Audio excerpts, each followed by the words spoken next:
Yo, what's up? Welcome to Cross Naruto, where stories come alive. Buckle up because today we have What If Naruto was the true Saiyan god, the warrior who existed before Beerus. Naruto x Vados x Caulifla, Dragon Ball Super. Quick favor, if you dig this content, drop a like and subscribe. It takes just a second but means so much to us. Let's roll.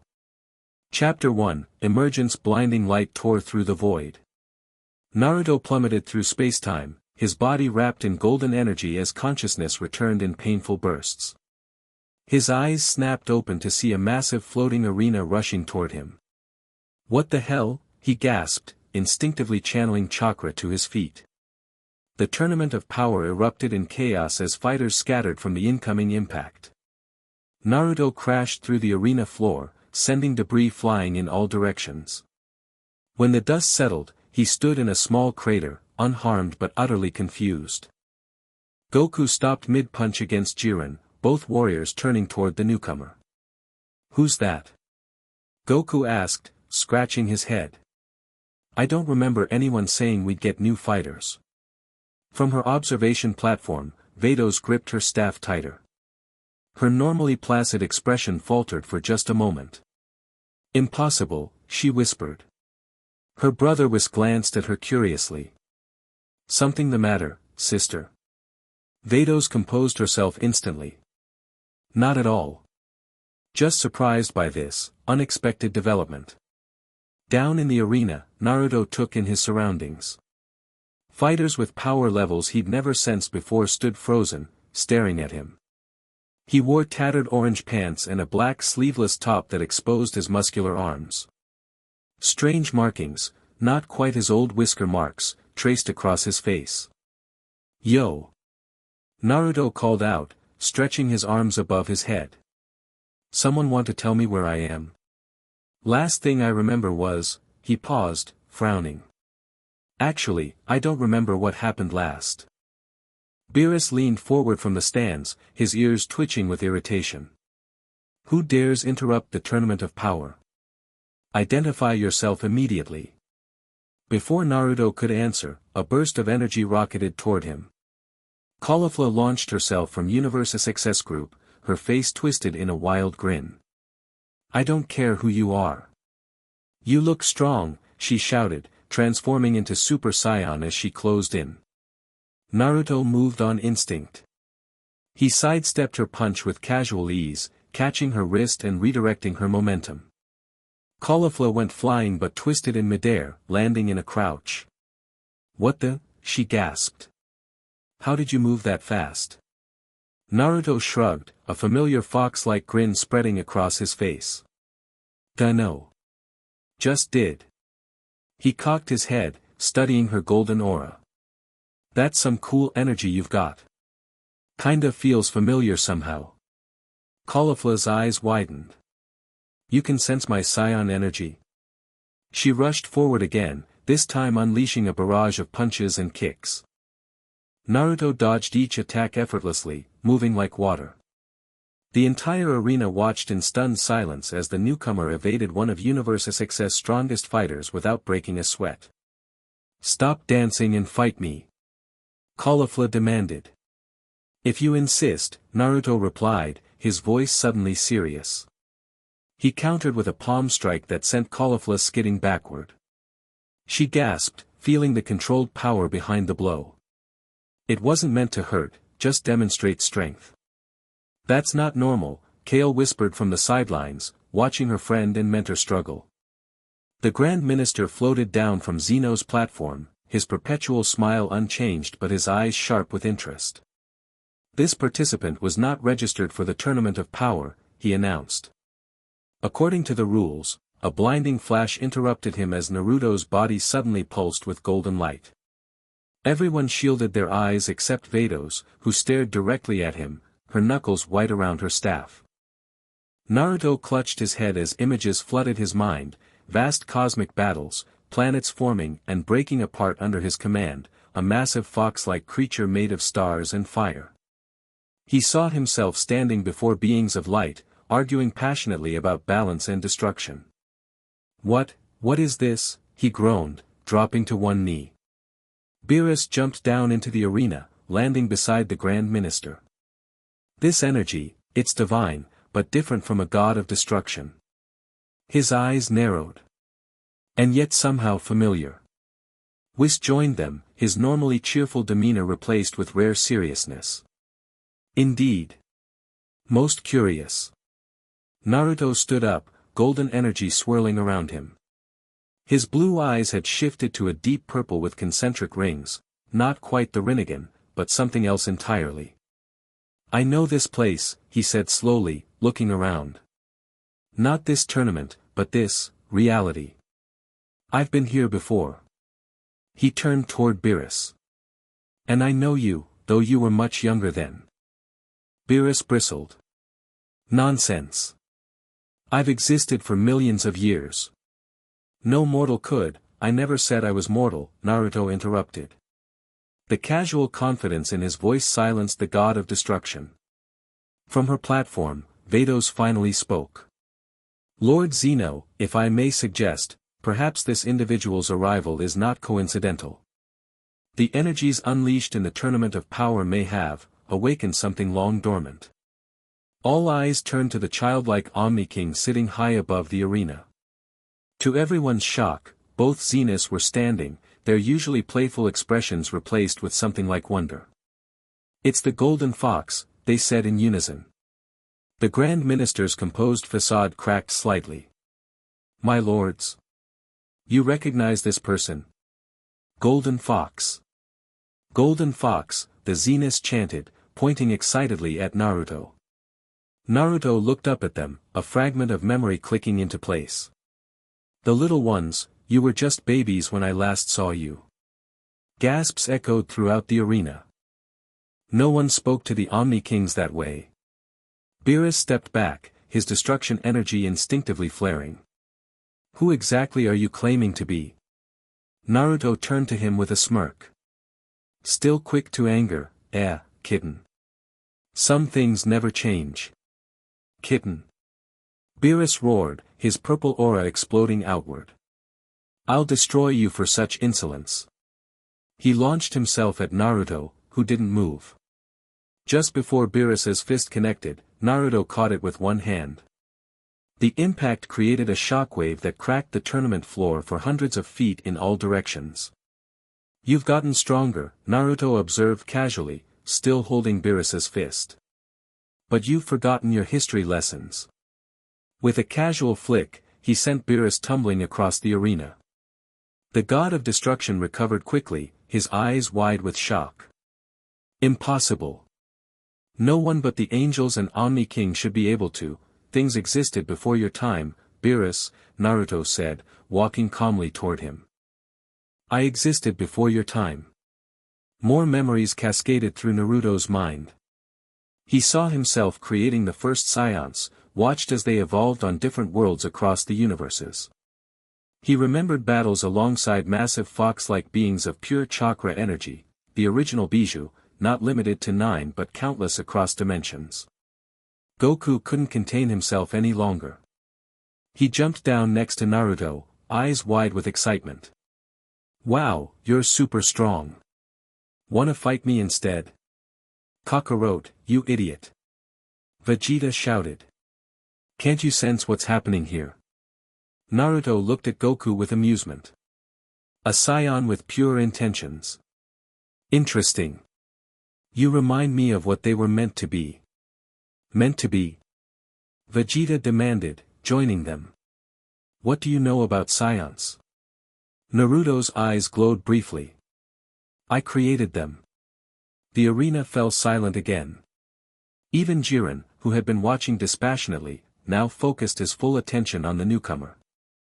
Caulifla pushed herself up, wiping blood from her lip. Instead of anger, her eyes shone with fascination. She approached Naruto again, but cautiously this time. Created the Saiyans? That's impossible. We evolved like any other race. Naruto looked at her, really studying her for the first time. Something in his expression softened. You, he said quietly. Your energy signature is almost identical to, he stopped, another memory fragment surfacing. A female Saiyan with wild hair fighting alongside him against some cosmic threat. The Grand Minister cleared his throat. This tournament cannot continue until we determine the nature of this interruption. He turned to the Omni Kings. My lords, what are your wishes? The Zeniths floated down to the arena, something they rarely did. Fighters stepped back respectfully as the tiny all-powerful beings approached Naruto. You were sleeping, said the first Zeno. For a very, very long time, added the second. Why did you sleep so long? We missed you. Their childlike behavior towards someone they clearly viewed as an equal sent shockwaves of confusion through all the gods and fighters present. Naruto knelt to their level, a gesture that would have seemed blasphemous from anyone else. I don't remember why I was sleeping, he said honestly. But I'm starting to remember who I am. He glanced up at Vados, catching her watching him intently. And I think some others remember too. Vados quickly looked away, but not before Whis caught the exchange. He raised an eyebrow at his sister but said nothing. The Grand Minister stepped between Naruto and the Zeniths. If you truly are who the Omni Kings believe you to be, then your presence changes matters significantly. He studied Naruto with ancient eyes. The records speak of a being who existed before the gods of destruction, one who helped shape the current multiverse. But those records were believed to be mere legends. Naruto stood up, his height towering over the diminutive Omni Kings. I don't remember everything yet. But I know this, I'm Naruto Uzumaki, and whatever I was before, that's still my name. Uzumaki. Caulifla repeated, testing the name. Something about it resonated with her, though she couldn't explain why. Beerus, recovering his composure, approached more cautiously this time. If what you claim is true, then where have you been all this time? Gods don't simply disappear without consequence. Naruto frowned. That's what I need to figure out. Last thing I clearly remember is fighting alongside my friends in Konoha, then, nothing concrete until I woke up falling into this tournament. Konoha? Whis inquired. My home, Naruto replied, unexpected emotion filling his voice. A village of ninjas on a planet far from here. Goku bounced on his heels excitedly. Ninjas? Like, throwing stars and stuff? Despite everything, Naruto laughed. Something like that. The Grand Minister raised his hand for silence.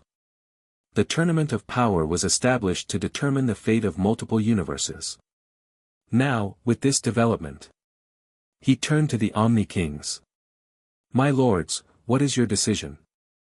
The Zeniths looked at each other, then back at Naruto, then at all the fighters gathered in the arena. We want to see Naruto fight, they declared together. But we don't want universes destroyed yet. Not until we remember everything. The Grand Minister nodded. As you wish. The tournament will be temporarily suspended while we assess this situation. Murmurs rippled through the crowd of fighters. Some looked relieved at the reprieve, while others seemed disappointed at the interruption. Naruto turned to Caulifla, who was still watching him with intense curiosity. Sorry about earlier, he said. I didn't mean to be rough. Caulifla scoffed. Please. That was nothing. She crossed her arms, trying to look unimpressed despite her obvious interest. So you're supposedly some kind of super ancient Saiyan god? Something like that, Naruto replied with a shrug. Though the details are still fuzzy. Prove it, she challenged. Show me some real Saiyan power then. Transform. Naruto blinked. Transform. Yeah, you know, Super Saiyan. The golden hair thing I was doing earlier. She demonstrated by flashing into her Super Saiyan form again. Oh, that, Naruto said, recognition dawning. That's not quite how it works for me. He closed his eyes, concentrating. The markings on his face darkened as golden energy began swirling around him. But instead of his hair changing color, the energy coalesced into a visible aura that took a vaguely fox-like shape around him. His eyes, when he opened them, glowed with golden light. This is more my style, he said, his voice echoing with power. Caulifla's jaw dropped. That's not Super Saiyan. No, Vados said, approaching for the first time. It's much older. Everyone turned to look at the angel, surprised by her intervention. What do you know about this, Vados? Kampa demanded. Vados kept her eyes on Naruto. Only what is written in the oldest celestial records. Before the current generation of gods of destruction, before the current system of universal management, there existed beings who bridged the divine and mortal realms. They were called. She hesitated. The Bijou gods, Naruto finished for her, the term surfacing from his returning memories. We weren't exactly gods in the way you understand now. We were caretakers. Guardians. He looked down at his hands as energy flickered between his fingers. I was the Nine Tails. The strongest. That makes no sense, Vegeta interjected. Saiyans evolved on planet Sadala. Our history is well documented. Naruto smiled. The modern Saiyans, yes. But your ancestors, the original Saiyan bloodline, they were created as vessels capable of channeling divine energy without being destroyed by it. As he spoke, his aura flared brighter. Wisps of golden energy extended from his back, forming what looked like 9 flowing tails. Cool! Goku exclaimed, circling around Naruto to examine the energy manifestation. Can I touch one? Before anyone could stop him, Goku reached out and poked one of the energy tails. Instantly, a jolt of power surged through him, causing him to jump back. Whoa! That tingles. Goku laughed, looking at his hand. It's like, it's analyzing me or something. In a way, it is, Naruto confirmed. My chakra, my energy, recognizes Saiyan DNA. It's checking your potential. Caulifla stepped forward boldly. Check mine then. Naruto raised an eyebrow but extended one of his energy tails toward her. When it made contact, Caulifla gasped. Unlike with Goku, the energy didn't just touch her, it seemed to resonate, creating a feedback loop that caused her own aura to flare in response. What's happening? She asked, watching as her Super Saiyan aura began to change, taking on hints of red alongside the gold. Naruto's eyes widened. Interesting. Your genetic makeup is closer to the original Saiyan template than most. You have stronger potential for the old powers. The connection between them intensified. Caulifla felt something unlock inside her, not a new Super Saiyan form, but something different. More primal. Her irises shifted briefly to a slitted pattern before returning to normal as Naruto withdrew his energy. What did you do to me? She demanded, though without anger. I didn't do anything, Naruto replied. I just woke up something that was already there. Kale rushed to Caulifla's side. Sis, are you okay? Caulifla flexed her hands, feeling the new energy coursing through her. I'm better than okay. I feel incredible. The Grand Minister observed all this with growing concern. This development was unexpected. If the ancient powers begin reawakening throughout Saiyan bloodlines, the balance of the universes could be affected. Beerus growled. I still don't fully believe this story. We gods of destruction have existed for millions of years. How could knowledge of these Bijou gods simply vanish from history? Because someone wanted it that way, Naruto said grimly, another memory fragment clicking into place. Someone erased us. Not just physically, they erased the very memory of our existence from the cosmos. His expression darkened as fractured images flashed through his mind, a great betrayal, a cosmic war, searing pain as his essence was torn apart and scattered across dimensions. We were betrayed, he whispered. By one of our own. The Grand Minister's expression remained neutral, but those who knew him best might have detected a flicker of something in his eyes. Concern? Guilt? It was impossible to tell. Regardless of ancient history, he said smoothly, we must address the current situation. The Tournament of Power cannot continue as planned with this disruption. Vados stepped forward. If I may, perhaps Universe 6 could host our guest temporarily. As he seems to have a particular resonance with our science, it might provide the optimal environment for his memories to fully return. Caulifla spluttered in surprise. What? Why should we? An excellent suggestion, the Grand Minister interrupted. Unless the Omni Kings have a different preference. The Zeniths clapped their hands. Yes. Naruto goes with Universe 6. And we want to watch him remember. It'll be fun. Their decision made, the Grand Minister nodded. The Tournament of Power will be postponed for 7 days. All fighters will return to their respective universes to recover and prepare. When we reconvene, we shall see what revelations our guest has uncovered. Caulifla couldn't hide her excitement. You're coming with us. Perfect. You can teach me whatever that power was you just woke up in me. Naruto smiled at her enthusiasm, reminded of his own younger self. I'll try, but I'm still figuring things out myself. As the fighters began to disperse, Beerus approached Naruto one more time. I don't know if everything you've claimed is true, he said quietly. But I know power when I see it. If you are what the Omni Kings believe, then your return means something significant has changed in the cosmos. His eyes narrowed. And change rarely comes without threat. Naruto met his gaze steadily. You're sharper than I remember, kitten. Beerus's eye twitched at the nickname, but he controlled his temper. Just remember, this is our multiverse now. Whatever you were before, times have changed.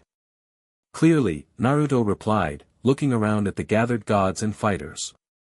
But some things remain the same. Power without purpose is meaningless.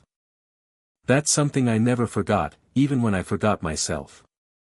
Beerus studied him for a moment longer before turning away. We'll see. As Universe 6's team gathered around Vados for teleportation, Naruto felt a strange sensation, like being watched by something beyond physical sight. He turned quickly, scanning the perimeter of the arena, but saw nothing unusual. Something wrong? Caulifla asked. Naruto frowned. Not sure.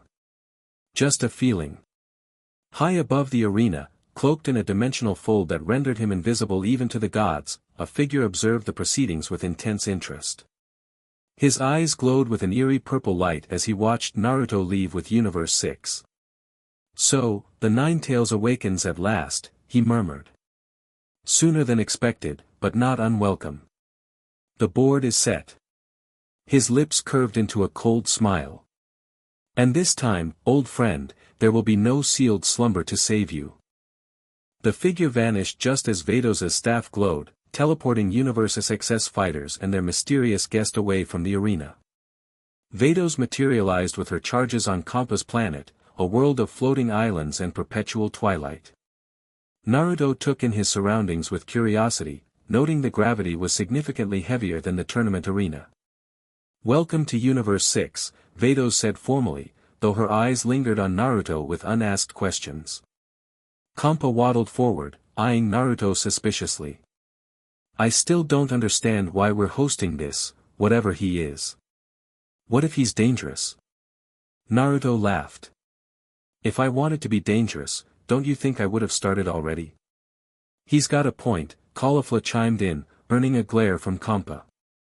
Nobody asked you, the pudgy god of destruction snapped. Hit, Universe 6's legendary assassin, stood apart from the others, studying Naruto with calculated interest. His energy is unlike anything I've encountered. It doesn't flow like ki, it moves in spirals and contains multiple signatures within one body. Naruto grinned at the assassin. Good eye. Where I come from, we call it chakra. It's a combination of physical and spiritual energies. Fascinating, Vados murmured, then caught herself. From an academic perspective, of course. Kaba, the more reserved scion of Universe 6, approached Naruto with a respectful bow. Sir, if you truly are connected to Saiyan origins, perhaps you could tell us more about our history? Our planet Sadala in this universe still exists, unlike Universe 7's. Planet Sadala, Naruto repeated, the name triggering another memory flash. The second homeworld. Not the original. He closed his eyes, concentrating. The first world was called Uzushio. Uzushio? Caulifla repeated. Like your name, Uzumaki.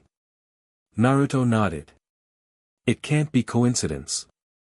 Somehow, parts of my identity survived in Saiyan culture even after we were erased from history. These memory flashes, Vados inquired, trying to sound merely professional, are they becoming more frequent? Yeah, especially since I met all of you, Naruto replied, giving her a pointed look. Some things seem to trigger them more than others. Vados turned away slightly, ostensibly to tap her staff on the ground. Lord Kampa, perhaps our guest would benefit from seeing the Saiyan homeworld. It might help restore more of his memories. Kampa stuffed a piece of food in his mouth. Fine, whatever. Just keep him away from my snacks. Caulifla grabbed Naruto's arm excitedly. I'm coming too. I want to see what other powers you can unlock in me. Kale nodded shyly. Me too, if that's okay. And me, Kaba added. As a Sadala Defense Force member, it's my duty to learn anything that might help protect our people. Naruto looked around at the eager young Saiyans and felt an unexpected warmth. They reminded him of genin teams from Konoha, eager to learn, full of potential. The memory was crystal clear, unlike the fragmented cosmic recollections. All right, he agreed with a smile. Let's go see this planet Sadala. Vados tapped her staff. I shall escort you personally. You will? Kampa asked suspiciously. That's unusually accommodating of you, Vados. The angel's expression remained serene. The Omni Kings have shown special interest in our guest. It would be negligent not to provide proper supervision. Kampa didn't look entirely convinced but shrugged. Whatever. Just be back in time to make my dinner. As they prepared to depart, Hit stepped forward. I'll join you as well. Really? Caulifla asked. I figured this would be too trivial for the great assassin. Hit's expression didn't change. When someone appears who can casually dismiss a god of destruction's attack, it's never trivial. Naruto grinned at him. Smart man. Vados raised her staff, creating a beam of light that enveloped them all. To planet Sadala we go. The light intensified, and in a flash, they vanished from Kampa's planet. Planet Sadala was a world of red skies and towering rocky formations. Unlike the harsh desert planet that Vegeta had described from Universe 7, this Sadala was vibrant with life, advanced cities nestled between mountain ranges, ships zooming through the atmosphere. As they materialized on an overlook above the capital city, Naruto felt a strange mixture of familiarity and wrongness. This isn't right, he muttered, looking around. It's similar, but the original Uzushio had more water. Great whirlpools surrounded the continent. Whirlpools? Kaba asked. There are ancient Saiyan myths about the first Saiyans emerging from great cosmic whirlpools. I always thought they were just legends. Naruto walked to the edge of the cliff, his eyes distant. Not legends. History. Fragmented and distorted, but history nonetheless. He pointed to a mountain range in the distance. There should be a temple there, built into the largest peak. Kaba looked surprised. The sacred grounds? How did you know? It's our most ancient site, only the Saiyan elite are permitted to enter. Because I built it, Naruto said simply. Or at least, I designed it. It was meant to be a focus point for natural energy. Caulifla crossed her arms. If you really built it, you could get us in, right? I've always wanted to see inside, but they never let anyone but stuck-up royals and religious types enter. Naruto smiled at her directness. Probably. Let's find out. Vados watched silently as Naruto led the way down from the overlook, the young Scions following eagerly. Hit fell into step beside her. "You know more than you're saying," the assassin stated quietly. Vados didn't look at him. "We all have our secrets, Hit. Most secrets don't make angels nervous." This time she did glance at him, a brief flash of surprise crossing her features before she controlled it. "What makes you think I'm nervous?" Hit's eyes narrowed. "Your staff. You've adjusted your grip 17 times since we arrived. I've never seen you fidget before." Vados sighed almost imperceptibly. Perspective can be such an inconvenience. She quickened her pace to catch up with the others. "Come along. Whatever happens at the sacred grounds will be illuminating." They made their way through the capital city, drawing curious stares from the local Scions. Unlike the nearly extinct Scions of Universe 7, these were a thriving civilization, warriors still, but tempered with culture and society. "They're so different from what I expected," Naruto observed as they walked. "Based on Vegeta and the others from Universe 7. Universe 7's Scions followed a different evolutionary path," Kaba explained. "They became conquerors. We became protectors." "Protectors," Naruto repeated, smiling. "That's closer to the original purpose." As they approached the mountain range, the buildings thinned out, replaced by carefully maintained gardens and ceremonial gates. Guards in ornate armor stood at attention, eyeing the approaching group warily. "Halt," the lead guard called out. "The sacred grounds are closed to visitors without royal permission." Kaba stepped forward. "I'm Kaba of the Defense Force, selected by Lord Kampa himself for the Tournament of Power. These are my companions." The guard looked unimpressed. "Tournament fighter or not, the law is the law.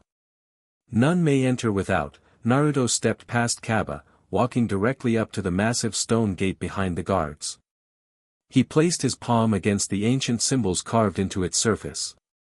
"Uzumaki Naruto requests entry to the Temple of Whirling Tides," he stated clearly. For a moment, nothing happened. The guards exchanged confused glances, one reaching for his weapon. Then, the symbols on the gate began to glow with golden light. The massive stone structure, which reportedly hadn't been opened in centuries, began to rumble and shift. "Impossible," the lead guard gasped. "The Eternal Gate hasn't opened since the last time a true inheritor of the whirlpool stood before it," Vados finished softly. The gate swung inward, revealing a long tunnel carved into the mountain. Golden light emanated from within, though no obvious source was visible. Naruto turned to the shocked guards with a grin. "I'm guessing we don't need permission anymore, right?" Too stunned to respond, the guards simply stared as Naruto walked through the gate. Caulifla laughed and jogged after him. "This is awesome. How'd you do that?" "Blood recognition, I think," Naruto replied, examining the glowing symbols along the tunnel walls. "These markings are sealing jutsu, chakra techniques from my homeworld. They're designed to recognize the energy signature of my bloodline." Kale touched one of the glowing symbols tentatively. "They're warm. They're alive, in a way," Naruto explained. Fuinjutsu, the sealing arts, works by embedding living energy into objects or spaces. The tunnel opened into a vast circular chamber carved from the heart of the mountain. At its center stood a pool of what looked like liquid golden light. The ceiling was open to the sky, allowing the red light of Sadala's sun to shine down. Around the walls, elaborate murals depicted beings with flowing golden tails battling monstrous creatures. "The Hall of Origins," Kaba whispered, awestruck. "I've only seen pictures in our historical texts." Hit studied the murals with narrowed eyes. "These images don't match the official Saiyan history. These figures." He pointed to the many-tailed beings. "They're not portrayed as Saiyans at all. They're bijou," Naruto confirmed, walking slowly around the chamber. "Tailed beasts. Manifestations of natural energy given form and consciousness." He stopped before the largest mural, which showed a nine-tailed fox-like entity standing above humanoid figures with golden auras. And that's Kurama. My partner. My other half. You speak of it as a separate entity, Vados observed. Naruto nodded. The Bijou were separate beings. But the strongest among us became something more, merged consciousnesses. I was both Naruto Uzumaki, the human, and Kurama, the Nine Tails.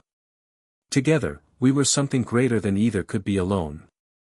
As he spoke, his energy flared again, the ghostly tails of golden chakra forming behind him. Caulifla approached the central pool, peering into its glowing depths. What's this thing? Some kind of fancy bath? Naruto joined her at the pool's edge. It's a nexus point. A gathering place for natural energy. He knelt down, dipping his fingers into the liquid light. This is what we used to create the first Saiyans. The moment his hand touched the pool, the entire chamber thrummed with power. The liquid began to swirl rapidly, forming a miniature whirlpool. Images appeared on its surface, stars, planets, faces both strange and somehow familiar.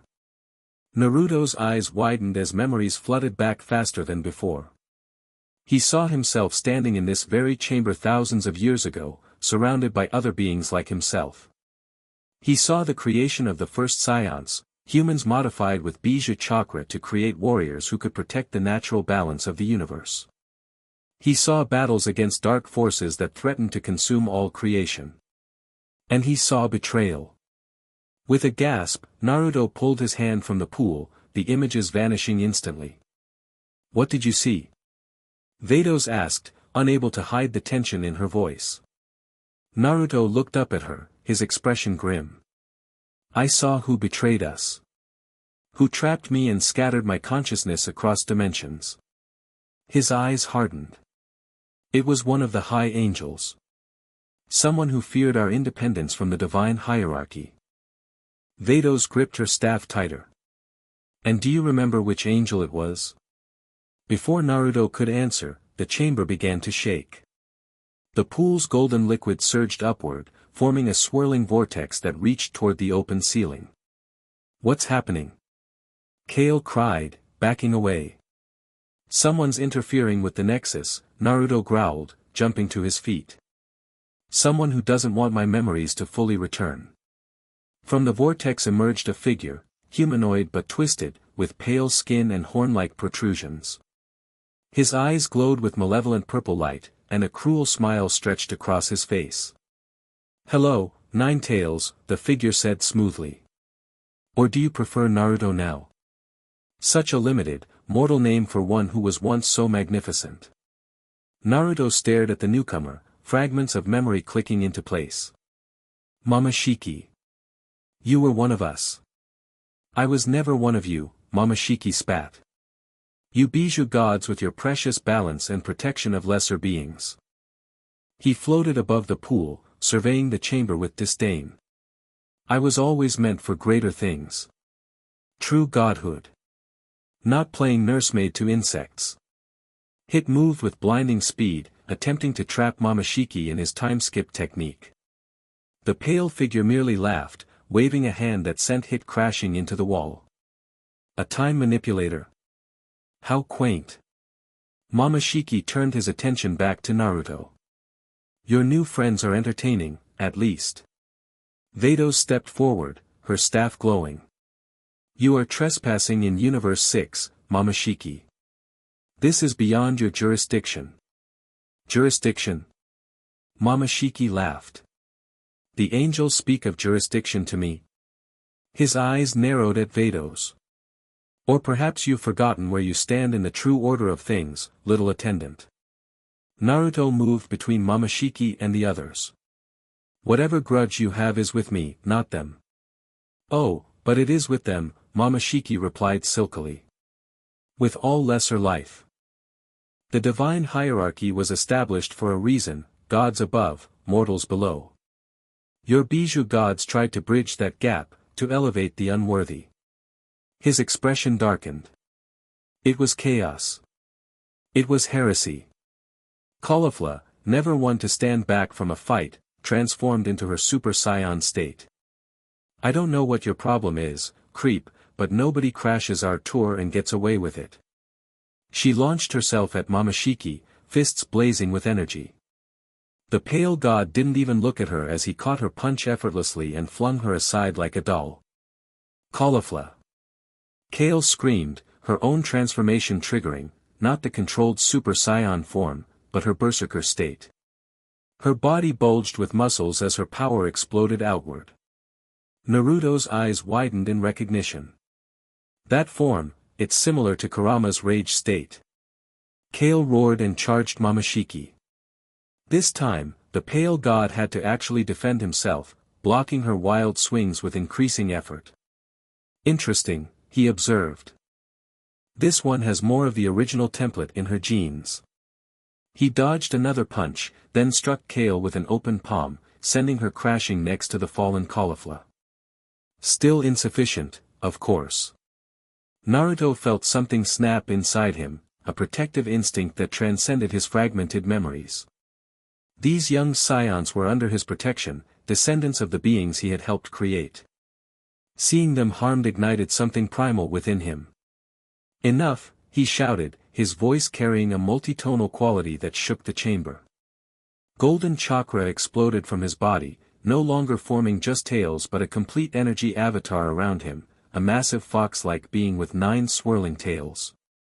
Within this construct, Naruto stood at the center, his eyes now glowing solid gold. "You will not touch them again," he growled, his voice echoing with power. Momoshiki's confident expression faltered slightly. "So, some of your power has returned." "Not enough, 9 tails. Not nearly enough." He raised his hands, purple energy swirling between them. "I didn't come here to fight you at your full strength. I came to ensure you never reach it again." The energy he gathered shot toward the golden pool, corrupting its light with darkness. The nexus began to destabilize, the whirling energy becoming chaotic and destructive. "No!" Naruto shouted, understanding Momoshiki's intent.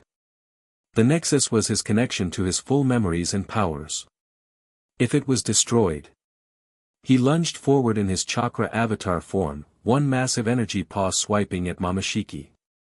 The pale god dodged but couldn't avoid the fox's tails, which wrapped around him, constricting his movements. "You've gotten slow in your long sleep, Naruto," Momoshiki taunted, though strain showed in his voice. "The 9 tails I remember would have killed me already." "Maybe I don't want to kill you," Naruto replied, tightening his grip. "Maybe I want answers first." Momoshiki laughed despite the pressure. "Always so merciful. That was your greatest weakness." His body began to glow with purple light. "Unfortunately, I don't share that particular flaw." The light intensified, then exploded outward in a shockwave that disrupted Naruto's chakra avatar, forcing him back. Momoshiki floated above the destabilized pool, his body crackling with energy. "We'll meet again, 9 tails. When you remember more, but not too much." He smiled coldly. "This game is just beginning." With that, he vanished in a flash of purple light, leaving behind the chaotic, destructive energy still consuming the Nexus pool. Vados rushed forward. "The Nexus is collapsing. It could take half the planet with it." Naruto knew what he had to do. He dismissed his chakra avatar and ran to the edge of the pool. "Everyone get back," he ordered. Without waiting to see if they complied, he dove straight into the swirling chaos. "Naruto!" Caulifla shouted, having recovered enough to stand. "What's he doing?" "Something incredibly foolish or incredibly brave," Vados replied, raising her staff to create a barrier around the rest of them. Within the maelstrom, Naruto fought against currents of wild energy.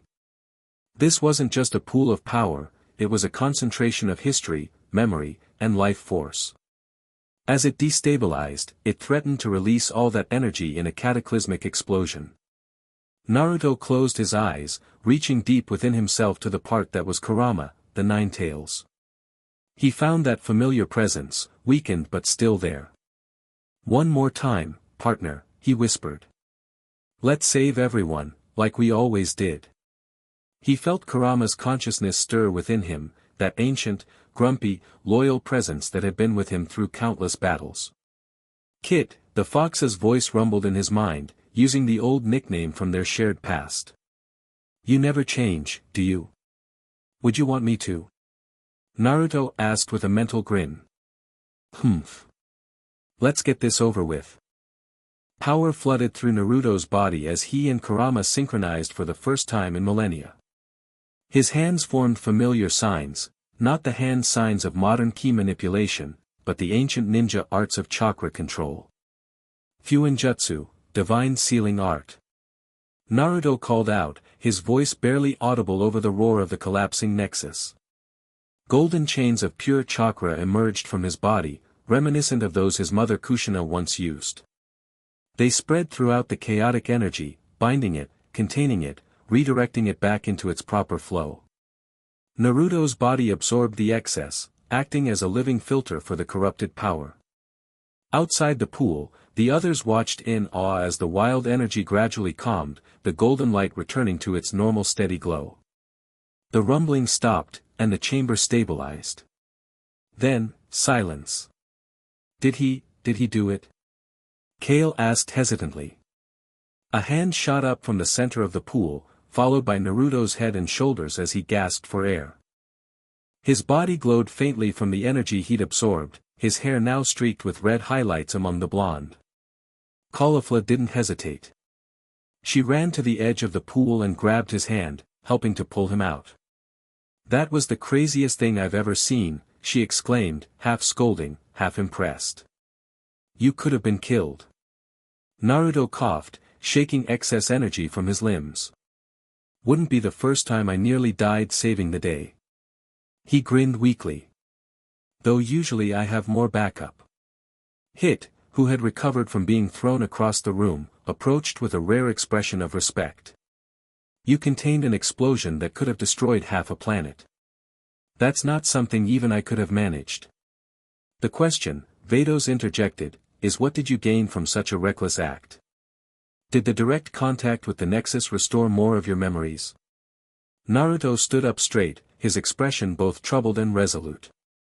Yes and no. I remember more about what happened, about the war between the Bijou gods and those who opposed us. About how we were betrayed and sealed away. His eyes met Vados's. But many details are still missing. And Momoshiki? Kaba asked. Who is he exactly? He was like me, Naruto explained. A Bijou god. But where most of us sought balance between the divine and mortal realms, he believed in strict hierarchy. Gods above, mortals below, no interaction between them except worship and judgment. He shook his head. We fought against that ideology. It appears some of us paid the price more than others. He seemed to know you well, Vados observed carefully. Naruto gave her a pointed look. Yes. And he seemed to know the angels well too. Interesting, isn't it? Vados met his gaze without flinching. The cosmos holds many secrets, Lord Naruto. Not all of them are meant to be uncovered at once. Caulifla looked between them, sensing the tension. So what happens now? That creepy pale guy is still out there, and he clearly doesn't want you remembering everything.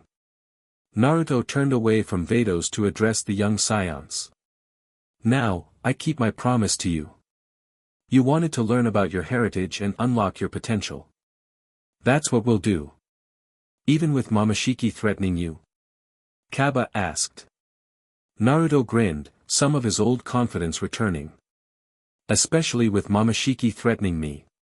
The best defense is having strong allies. He looked at Caulifla and Kale. And I sense enormous potential in both of you. Potential beyond normal Saiyan abilities. Caulifla's eyes lit up. You mean like what happened when your energy connected with mine earlier? Exactly. You have genetic markers very close to the original Saiyan template, the version most compatible with Bijou chakra. Naruto turned to Kale. And you, with your berserker form, that's an echo of the Bijou's raw nature aspect. With training, you could control that power instead of being controlled by it. Kale looked surprised but hopeful. You could teach me that? I can try, Naruto promised. Vados cleared her throat. Perhaps we should continue this discussion somewhere less historically significant. The nexus has been stabilized, but another confrontation here could be catastrophic. Naruto nodded in agreement. Good point. Besides, I'm starving after all that energy manipulation. Caulifla laughed. Now you really do sound like a Saiyan. As they prepared to leave the chamber, Naruto paused, looking back at the golden pool. The encounter with Momoshiki had confirmed some of his returning memories while raising new questions. Someone had orchestrated the downfall of the Bijou gods, someone with enough power to rewrite cosmic history. And somewhere in his still fragmented memories lay the key to understanding who that was, and why they had done it. A hand on his arm interrupted his thoughts. He looked down to see Caulifla watching him with unexpected perception in her eyes. We'll figure it out, she said simply. Whatever happened in the past, you're not alone in dealing with it now. Naruto smiled, touched by her straightforward support. Thanks. As they walked back through the tunnel toward the exit, Naruto felt another presence, distant but watchful. Momoshiki wasn't the only ancient power stirring. Something else had noticed his awakening. Something that, unlike Momoshiki, was waiting patiently in the shadows. Chapter 2, Remembrance. The sun rose over Campa's planet, casting long shadows across the floating islands. Naruto sat cross-legged on the highest peak, eyes closed in meditation. Golden energy rippled across his skin in gentle waves as he sorted through the memories that had returned during yesterday's encounter at the sacred grounds. You're up early, Vados remarked, floating silently behind him. Naruto didn't open his eyes. Old habit. Ninja training starts at dawn. Is that what you're doing? Training? Now he did turn to look at her, a hint of amusement in his eyes. Trying to. Tough with someone watching me who refuses to tell me what she knows. Vados landed gracefully on the rock beside him. For once, she wasn't holding her staff, a rare display of informality for an angel. The things I know. She looked toward the horizon. They come with complications. They always do, Naruto replied, uncrossing his legs to stand. But keeping secrets hasn't worked out great so far, has it? Momoshiki is active, my memories are returning whether anyone wants them to or not, and those kids, especially Caulifla, have genetic potential that's starting to wake up. Vados studied him with ancient eyes. You remember more than you're admitting. So do you. Naruto stretched his arms above his head. Stalemate. A smile ghosted across Vados's lips. You haven't changed as much as I feared. Still direct. And you're still dancing around the truth. Naruto dropped his casual posture, his expression turning serious. We knew each other, didn't we? Before whatever happened that erased me from history. For a long moment, Vados said nothing. Then, almost imperceptibly, she nodded. We did, she admitted. Though "knew" is perhaps an understatement. Before Naruto could press further, a shout interrupted them. Hey! There you are! Caulifla flew up to their peak, landing with barely contained excitement. I've been looking everywhere. You promised to start training today, remember?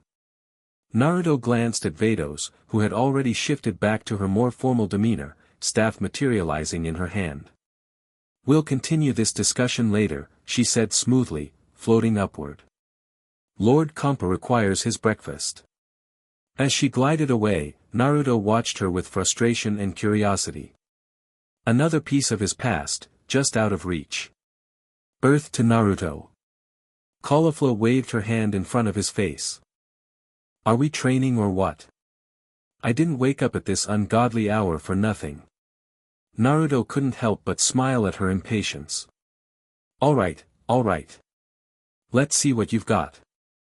The training ground Vados had prepared was a floating platform half a mile wide, suspended in the atmosphere at an altitude where the air was thin and gravity fluctuated unpredictably. Kale and Kaba had joined them, both eager to learn from the mysterious ancient Saiyan god. First things first, Naruto began, pacing in front of the three young Saiyans. Forget everything you know about Super Saiyan transformations. What? Kaba looked shocked. But that's our strongest. It's not, Naruto interrupted. It's a diluted version of what Saiyans were originally capable of. The golden energy, the power increase, they're echoes of Bijou chakra bonding with human DNA. He stopped pacing and faced them directly. The original Saiyans didn't transform by getting angry or desperate. They transformed by achieving balance between their physical energy and spiritual energy, what I call chakra. Caulifla crossed her arms skeptically. So you're saying Super Saiyan is like, the watered-down version of what we should be able to do? Exactly. Naruto formed a hand sign, focusing his energy. Watch. Golden chakra swirled around him, but instead of the explosive aura of a Super Saiyan transformation, it moved with precision, forming complex patterns before settling into a calm, controlled flow around his body. His appearance barely changed except for his eyes, which shifted to a golden color with slitted pupils. This is Sage Mode merged with Bijou Chakra, Naruto explained. It's what the original Saiyans could access, drawing energy not just from within but from the natural world around them.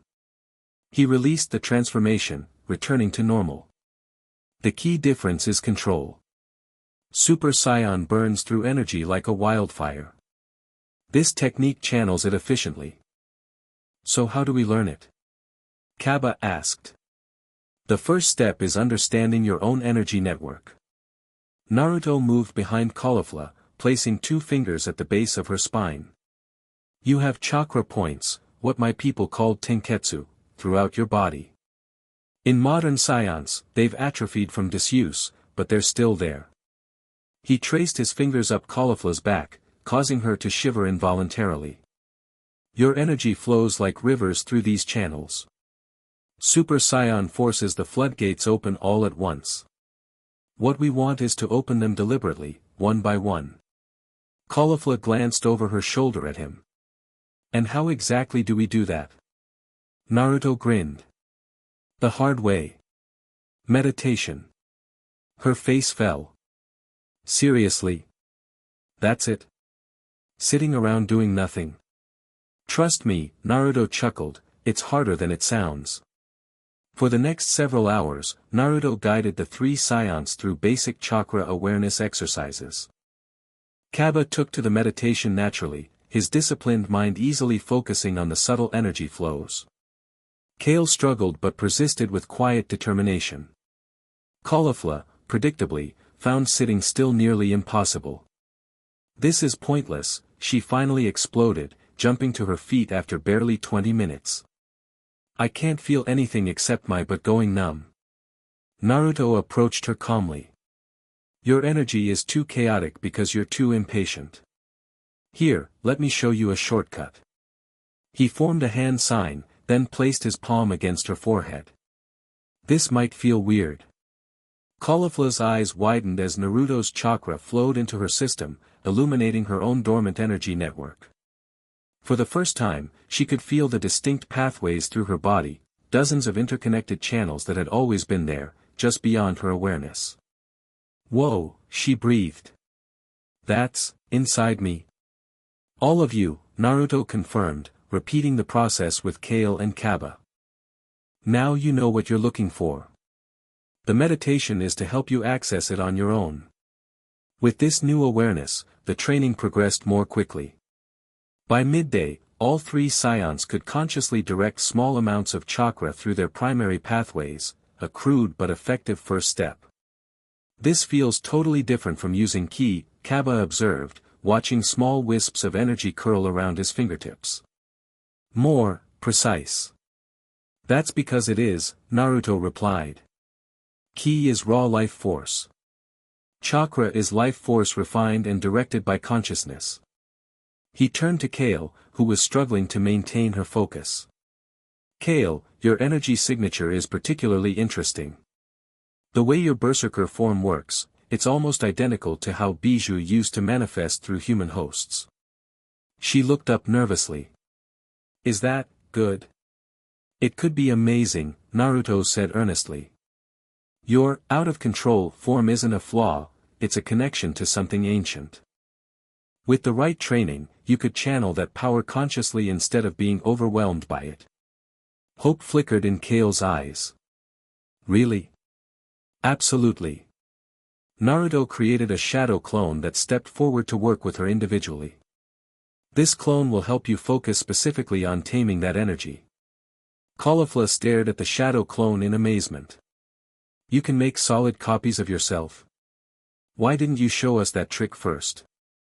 Naruto laughed. Because it's advanced chakra control. Walk before you run, remember? Walking's boring, Caulifla retorted with a grin.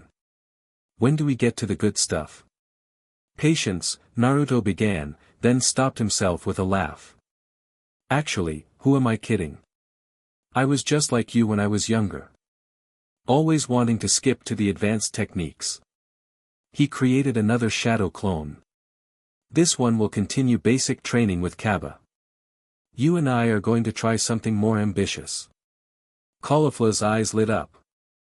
Now you're talking. Naruto led her to the far edge of the platform. Your genetic makeup is closest to the original Saiyan template. That resonance we felt at the sacred grounds wasn't an accident. Your chakra system is more developed than the others. So what does that mean? It means, Naruto said with a mischievous smile, we're going to attempt something reckless. He held out his hand, forming a swirling sphere of chakra. This is the Rasengan, one of my signature techniques. It requires precise chakra control and visualization. Caulifla watched, entranced by the spinning energy. And you think I can learn that? I think we can create a hybrid version, Naruto replied. A combination of your Saiyan ki and this chakra technique. He dispelled the Rasengan and took her hands in his. Focus your Super Saiyan energy, but don't transform. Just bring the power to the surface. Caulifla closed her eyes, concentrating. Golden ki began to shimmer around her.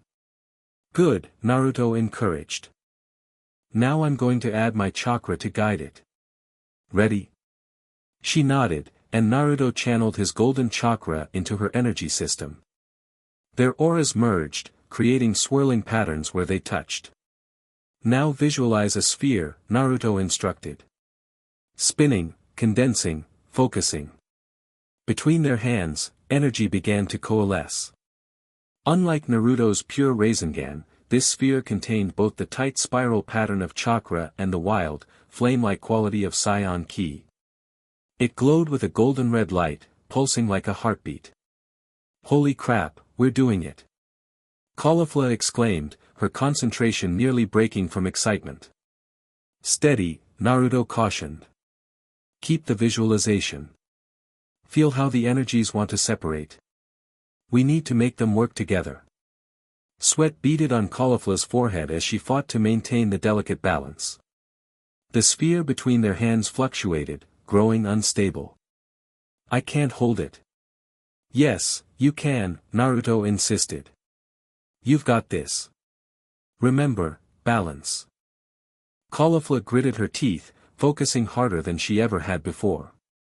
Gradually, the chaotic energy settled into a more stable pattern, not perfectly smooth like Naruto's Rasengan, but a new form altogether, with spiral patterns inside a flame-like outer layer. There. Naruto grinned. That's it. The hybrid Rasengan pulsed with completed energy. Caulifla stared at it in wonder. What do we do with it now? Naruto glanced at a large boulder at the edge of the platform. Only one way to test new jutsu. Together, they moved toward the boulder, the energy sphere still suspended between their hands. When they were within range, Naruto nodded. Release on 3. 1, 2, 3. They thrust their hands forward, launching the hybrid Rasengan at the boulder. Upon impact, the technique didn't just break the rock, it drilled through it with a roaring spiral of energy, then exploded in a flash of golden-red light that disintegrated the entire formation. The shockwave knocked both of them backward. Naruto caught his balance easily while Caulifla tumbled head over heels, stopping only when Naruto caught her arm. "That was amazing," she shouted, eyes wide with exhilaration. "Did you see that? It totally obliterated that boulder." Naruto nodded, impressed despite himself. The Saiyan ki amplified the explosive potential. "I wasn't expecting quite that much power from a first attempt." Caulifla jumped to her feet, grabbing Naruto's shoulders. "We have to do that again. Can I learn to do it by myself? What other techniques can we combine? This is the coolest training ever." Her enthusiasm was infectious. Naruto found himself grinning as widely as she was. One thing at a time. That took a lot of chakra. "We should rest and, no way. I feel fine." Caulifla began bouncing on her toes. "Better than fine. I feel charged up." Naruto studied her with surprise. Indeed, rather than showing exhaustion from the technique, Caulifla seemed energized. The chakra pathways he had helped activate were glowing visibly beneath her skin, processing energy more efficiently than he had expected. "Interesting," he murmured. "Your body adapted to chakra use almost instantly. So that means more training, right?" Caulifla pressed hopefully. Before Naruto could respond, a flash of light announced Vados's return. The angel surveyed the training platform, noting the destroyed boulder and the shadow clones working with Kale and Kaba. "I see progress is being made," she observed. "But I'm afraid I must interrupt. Lord Kampa wishes to speak with Naruto." Caulifla groaned in disappointment. "Can't it wait? We were just getting to the good stuff." "I'm afraid not," Vados replied. "It concerns information from the Grand Minister regarding our guest situation." Naruto's expression turned serious. "The Grand Minister? That can't be good." "Indeed." Vados's tone revealed nothing, but something in her eyes conveyed warning. "We should not keep Lord Kampa waiting." Naruto nodded, then turned to Caulifla. "Keep practicing what I showed you. My clones will stay and help until I return." Caulifla looked like she wanted to argue but finally nodded. "Fine. But you'd better come back with some even cooler techniques to teach me." Naruto grinned. "Count on it." As they prepared to depart, he glanced at Vados. "Is this really about Kampa, or is there something else going on?" Vados met his gaze directly. "Both. The Grand Minister has indeed sent a message, but there are details I believe we should discuss privately first." Naruto nodded, understanding the implied warning. "Lead the way." Instead of heading directly to Kampa's palace, Vados transported them to a small, isolated island floating at the edge of the atmosphere. No structures marked its surface, just smooth blue stone that seemed to absorb sound and light. "This place." Naruto looked around, another memory fragment surfacing. "We've been here before, haven't we? Together." Vados released her staff, allowing it to float beside her as she walked to the edge of the island. "Yes," she confirmed. This was a meeting place, neutral ground between the angelic realm and the Bijou gods. She turned to face him, her usually composed expression troubled. "What I'm about to share could cost me my position, possibly my existence." Naruto approached her slowly. "Then why risk it?" "Because the lies have gone on long enough," Vados replied. "And because—" She hesitated, uncharacteristically uncertain. "Because I owe you the truth, at minimum." She waved her hand, creating a shimmering field around the island. "This will shield us from observation, but not for long. Listen carefully."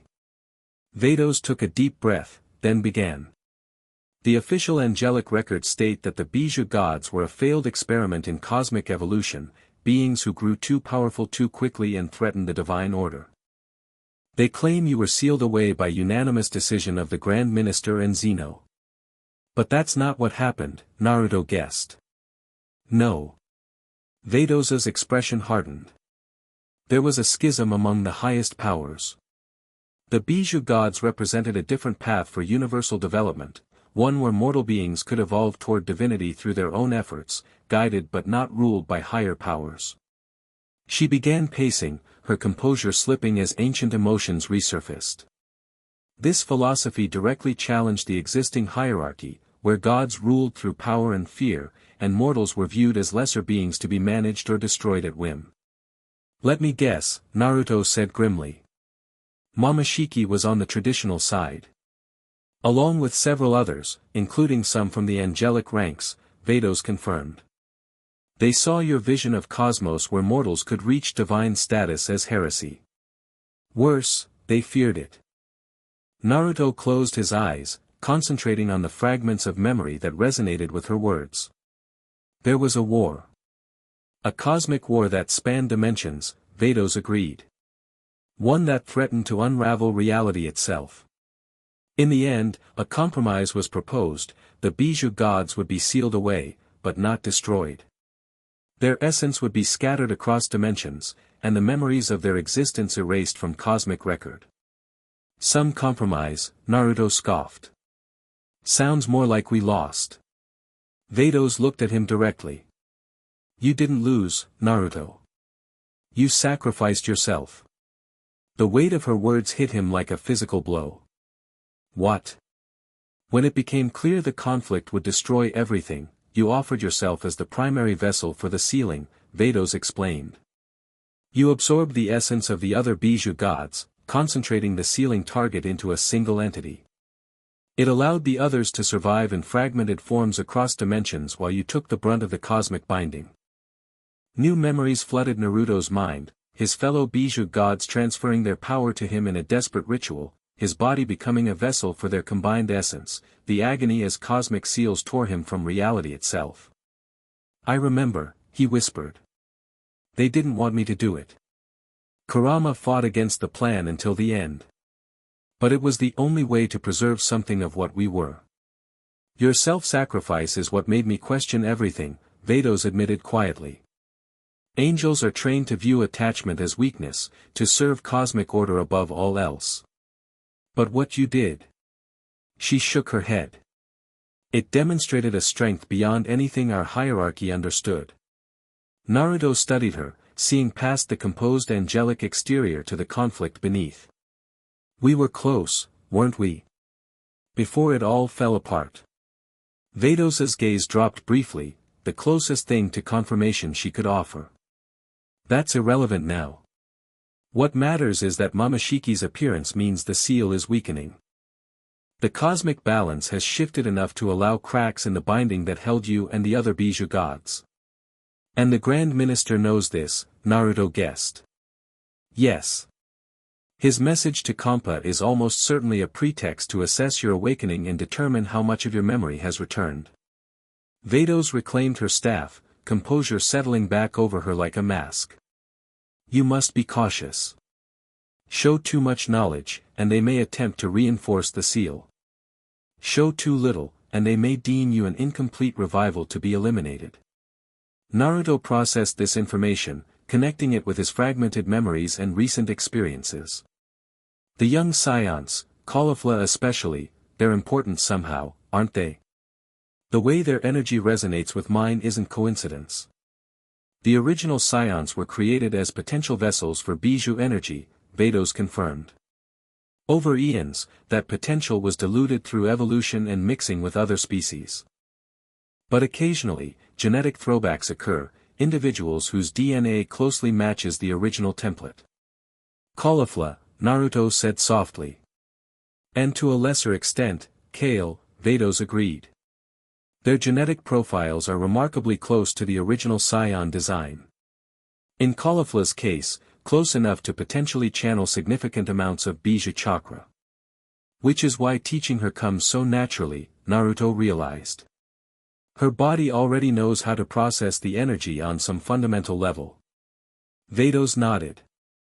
It's also why you must protect her. If Momoshiki realizes her potential, he'll either try to use her or destroy her, Naruto finished grimly. Neither is happening on my watch. The barrier around them flickered briefly, a warning. Our time is up, Vados said. From now on, we must maintain appropriate distance and formality. Remember, reveal enough to seem cooperative, but not enough to seem threatening. Naruto caught her wrist as she turned to leave. One last thing. You said I absorbed the essence of the other Bijou gods before being sealed. Does that mean their power is still within me somewhere? Vados hesitated, then nodded. Scattered and fragmented, but yes. In theory, if you could locate those fragments across dimensions, I could restore not just my power, but theirs, Naruto concluded. Which would make me a threat to the current cosmic order all over again. Precisely. Vados gently removed his hand from her wrist. Choose your path carefully, Naruto. The consequences will echo beyond just your own fate this time. With that warning, she dispersed the barrier and raised her staff. Now, we must not keep Lord Caulifla waiting any longer. Caulifla's palace gleamed in the afternoon sun, its ornate architecture designed to emphasize the god of destruction's importance. Inside the main hall, Caulifla lounged on an oversized cushion, stuffing his face with exotic foods while watching a projection from the Grand Minister. Must be determined whether this entity poses a threat to cosmic stability, the Grand Minister was saying as Naruto and Vados entered. Zeno has expressed unusual interest in this development. He's here now, Caulifla announced, bits of food spraying from his mouth. You can ask him yourself. The Grand Minister's projection turned toward Naruto, his perpetual smile revealing nothing of his true thoughts. Ah, the awakened one. How convenient. The minister bowed slightly, a gesture that seemed respectful on the surface but carried an undercurrent of evaluation. I trust you are adjusting well to the current era. Naruto returned the bow with equal ambiguity. As well as can be expected when you wake up with most of your memories missing. Yes, most unfortunate, the minister replied smoothly. It is precisely your memory situation I wish to discuss. The Omni Kings are quite fascinated by your emergence and have requested a private audience.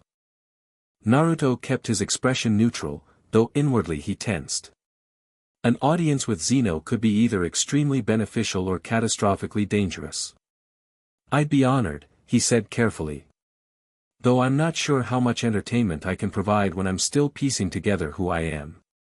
Oh, that's precisely what they find entertaining, the minister assured him. The Omni Kings remember you quite clearly, it seems. They are eager to, as they put it, play with the golden fox again. Caulifla snorted. They sound like they think he's some kind of pet. The Grand Minister's smile didn't waver, but his eyes sharpened slightly. The Omni King's perspectives are beyond our comprehension, Lord Caulifla. Naruto decided to take a calculated risk. Before I meet with them, I'd like to recover more of my memories. Being in Universe 6, particularly around its scions, has helped trigger recall. With your permission, I'd like to continue that process for a few more days. The minister studied him for a moment. I see. And what memories have returned thus far? Fragments mostly, Naruto replied truthfully. I remember being a guardian of sorts. Working with others like me to maintain some kind of balance. And I remember a conflict, though the details are still hazy. Interesting. The minister's tone revealed nothing. And this conflict, do you recall who it was against? Naruto met his gaze steadily. Not clearly. Though Momoshiki's appearance at the sacred grounds filled in some blanks. That got a reaction, the minister's eyes widened slightly. Momoshiki has manifested? This is unexpected news. He attacked while we were visiting the Saiyan temple, Vados explained. He attempted to destroy the energy nexus there but was driven off. By whom? The minister inquired. Naruto shrugged casually. Team effort. Though he seemed more interested in preventing my memories from returning than actually fighting. The Grand Minister processed this information with an unreadable expression. This development accelerates matters. If Momoshiki has indeed returned, then the cosmic balance is more precarious than we realized. He turned to Vados. You will bring your guest to Zeno's palace in 3 days' time. Until then, he is to remain under your direct supervision. Of course, Vados agreed. And one more thing, the minister added. No more visits to ancient power sites or temples. We wouldn't want to trigger anything premature. With that thinly veiled order, the projection disappeared. Kampa belched loudly. Well, that was ominous. You've got the Grand Minister worried, and that never ends well for anyone. Naruto turned to him with genuine curiosity. You're a god of destruction. Doesn't this cosmic hierarchy business bother you? Always having to answer to the angels and Zeno? Kampa shrugged, reaching for another dessert. It's a cushy job with good perks. Besides, have you met Zeno? The little guy can erase entire universes with a thought. Only an idiot would challenge that setup. Or someone with a different vision, Naruto countered. Like you. Kampa scoffed. Look where that got you, sealed away for who knows how long, memories erased, power scattered. Not exactly a winning strategy. Despite the harsh assessment, Naruto found himself smiling.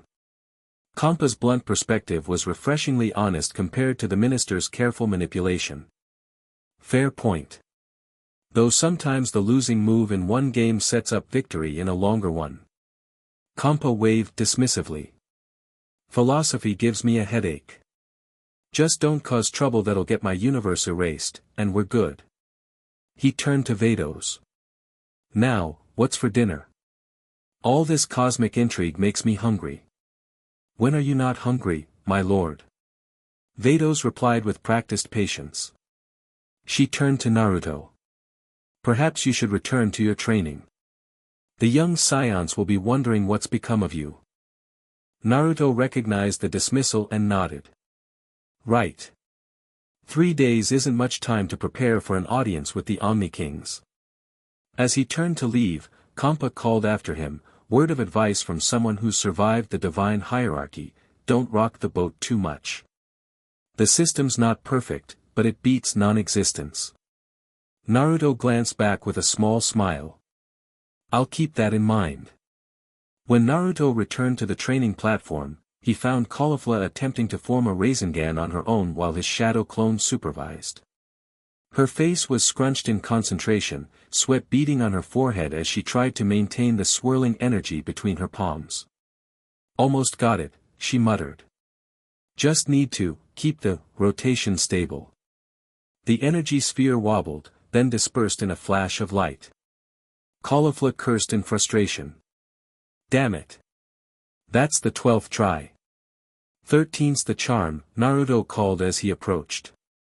Caulifla spun around, her face lighting up. You're back. Finally. Your clone is a decent teacher, but he keeps saying, the original will explain that when he returns whenever I ask anything interesting. The shadow clone shrugged apologetically before dispelling itself. Naruto received its memories instantly, giving him a complete update on Caulifla's progress. You've been working hard, he observed. That last attempt was actually really close. Not close enough, she grumbled. What took you so long anyway? Was it really just a chat with Pudgy Cat God? Naruto glanced around, noting that Kale and Kaba were still training with his other clone at the far end of the platform. Not exactly, he admitted quietly. The Grand Minister wants me to meet with Zeno in 3 days. Caulifla's eyes widened. The Omni King? That's big. Is it good or bad? Could be either. Naruto created another shadow clone that walked over to continue training with Kale and Kaba. But it means we need to accelerate your training. There's something important I need to tell you. He led her to a private corner of the platform and created a small sound-dampening barrier using his chakra, a basic technique but effective for privacy.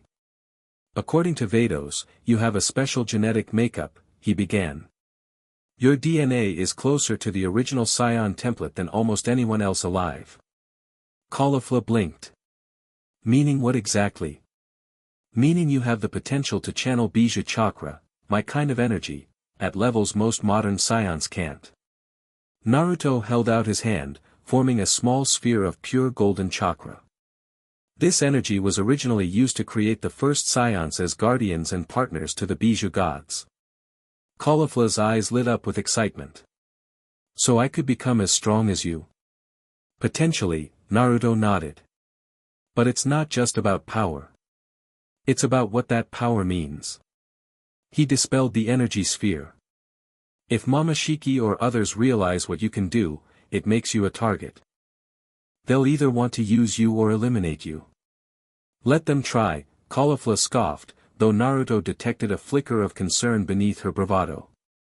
I don't plan to let them get the chance, Naruto assured her.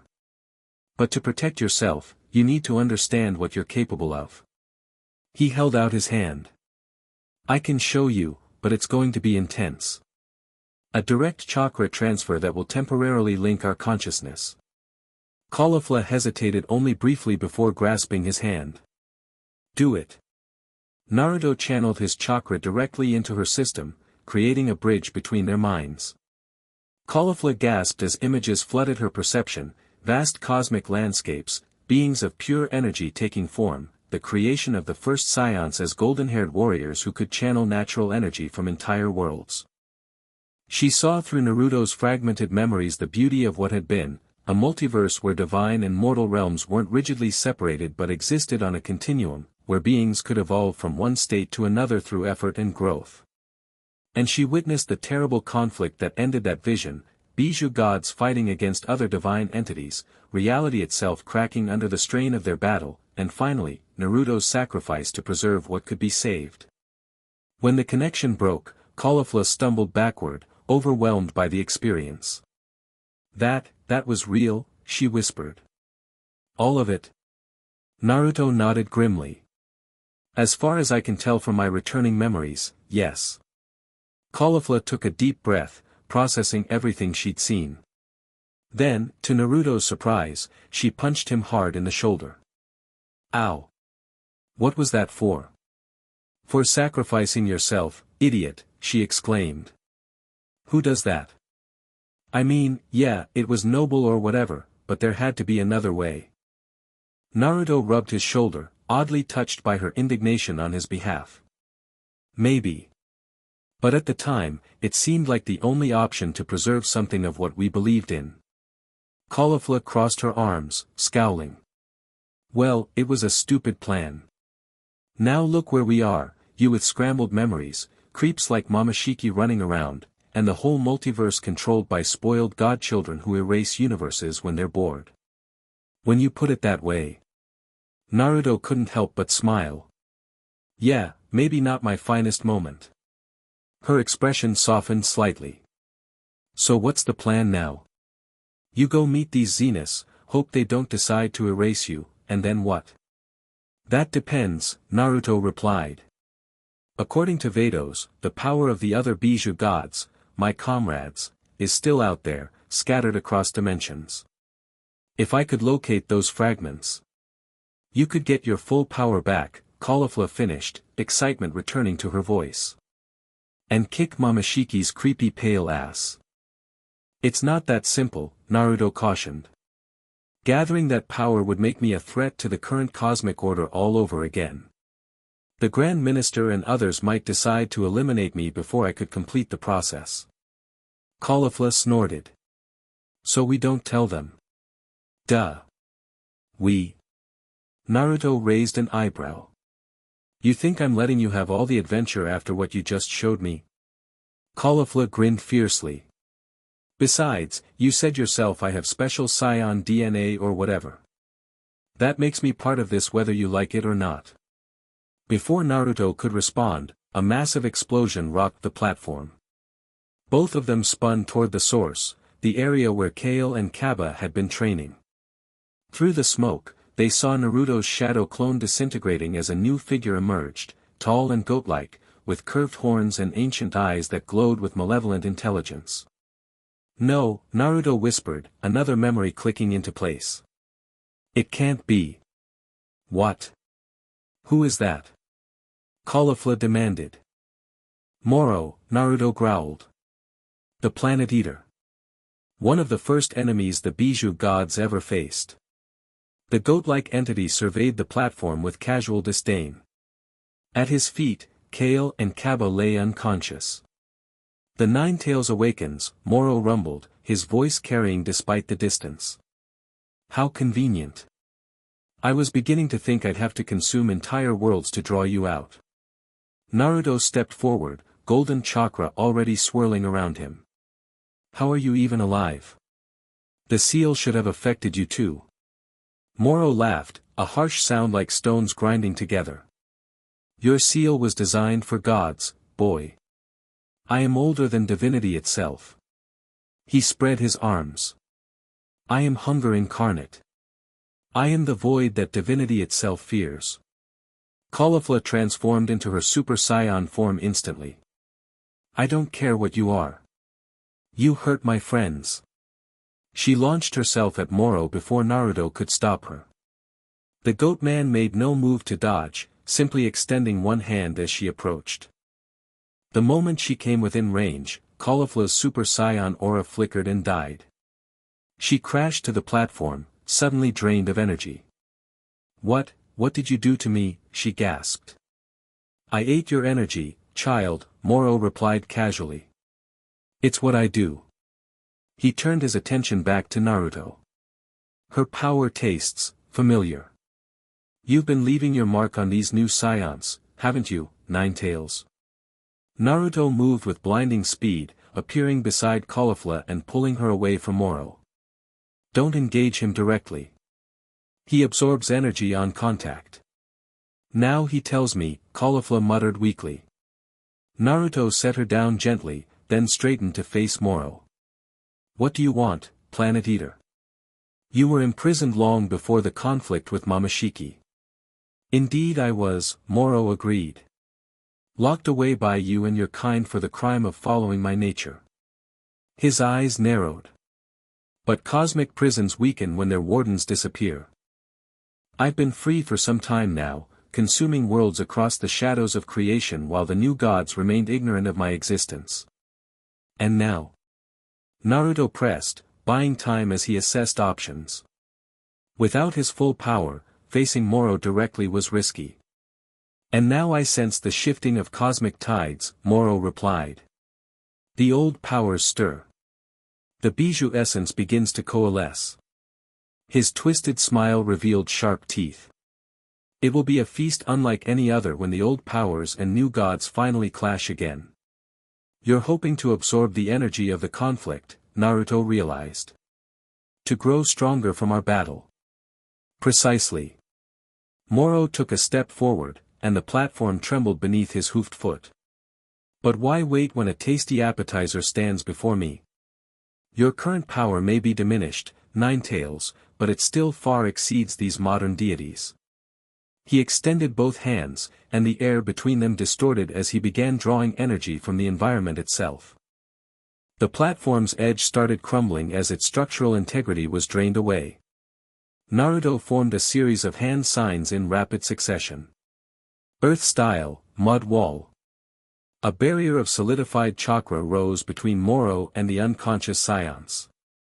It wouldn't hold for long, but it might buy enough time. Caulifla, can you move? Naruto asked urgently. She struggled to her feet, her movements shaky but determined. Yeah. Bastard didn't get all my energy. Good. I need you to get Kale and Kaba out of here. Take them to Kompa's planet and alert Vados. Caulifla looked at him in alarm. What about you? I'll hold him off. That's suicide. You said yourself you don't have your full power. Naruto gave her a reassuring smile. I've faced worse odds. Besides, I don't need to beat him, just keep him busy until help arrives. Moro's laughter interrupted them as cracks appeared in Naruto's barrier. How touching. The mighty Ninetails reduced to protecting insects. His power surged, and the barrier shattered. Perhaps I'll consume them first, to season the main course. Not happening. Naruto slammed his palm into the platform. Summoning jutsu. A massive cloud of smoke erupted beneath him. When it cleared, Naruto stood atop an enormous toad wearing samurai-like armor. Gamabunta! Naruto exclaimed in surprise. He hadn't been sure the summoning would work across dimensional boundaries. The giant toad shifted, adjusting to the platform's limited space. Naruto? Kid, is that really you? It's been, well, I don't even know how long. No time to explain, Naruto replied. We've got trouble. Gamabunta followed his gaze to Moro, and his massive body tensed. The Planet Eater. How is he? Later, Naruto cut him off. Right now, we need to buy time for the others to escape. The giant toad drew the massive blade from his side. Just like old times, eh? You always did find the biggest trouble available. Caulifla stared up at the enormous amphibian in shock. You can summon giant talking frogs?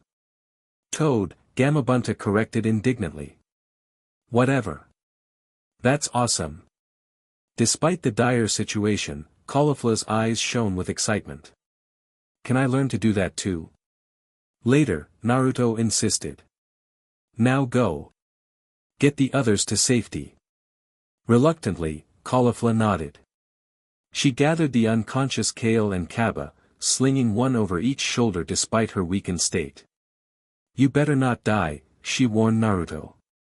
We still have training to finish. Count on it, Naruto promised. Now go. As Caulifla fled with her comrades, Naruto turned his full attention to Moro. The Goatman watched the exchange with amused interest. Sending away your allies? Foolish. They might have provided an entertaining distraction. They're not part of this fight, Naruto replied. This is between us, Moro. The Planet Eater spread his arms. As you wish, Ninetales. Though I wonder, how much of your power remains after your long slumber? Enough to face me as I am now, grown strong on the energy of countless worlds. Naruto formed a cross-shaped hand sign. Let's find out. Multi-shadow clone jutsu. Hundreds of Naruto clones appeared, surrounding Moro on all sides. Gamabunta tensed beneath the original Naruto, ready to strike. Moro seemed unimpressed. Parlor tricks. You've grown weaker than I thought. The clones attacked in coordinated waves, each armed with Rasengan. Moro moved with surprising speed for his size, dodging or absorbing each attack. But the strategy wasn't to defeat him, only to analyze his movements and capabilities. Through each clone that Moro destroyed, Naruto gained valuable information. The Planet Eater was indeed stronger than in their past encounters, but his fighting style remained the same, relying primarily on energy absorption rather than direct combat. You're stalling, Moro observed as he dispatched another wave of clones. Waiting for the angel to arrive? She won't help you, Ninetales. The divine hierarchy has new masters now, and you are an unwelcome relic. Maybe, Naruto conceded. Or maybe I'm just figuring out how to beat you without my full power. Moro laughed. There is no beating me. Only delaying the inevitable. Now, Gamabunta. Naruto shouted. The giant toad launched himself forward, bringing his massive blade down in a devastating arc. Moro caught the blade between his hands, the metal groaning under the opposing forces. Impressive strength, Moro acknowledged. But futile. Energy began flowing from the blade into Moro's hands, the metal corroding and weakening rapidly.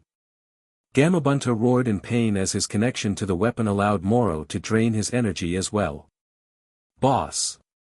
Naruto leapt from Gamabunta's head, forming a massive Rasengan between his hands. Let go of the sword. The toad released his weapon just as Naruto slammed the Rasengan into Moro's chest.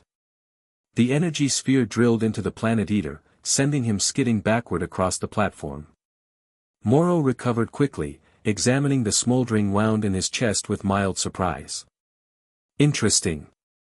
You've compressed your chakra to prevent absorption. Clever, but ultimately insufficient. The wound on his chest began closing rapidly as he channeled the energy he'd already absorbed. Gamabunta, weakened from the partial drainage, struggled to maintain his footing. Naruto, the toad wheezed. I can't stay much longer in this condition. The dimensional strain is too great. It's okay, boss, Naruto assured him. You've done enough. Return to Mount Mayaboku and recover. Don't die, kid, Gamabunta rumbled before disappearing in a cloud of smoke. Alone now against Moro, Naruto assessed his options.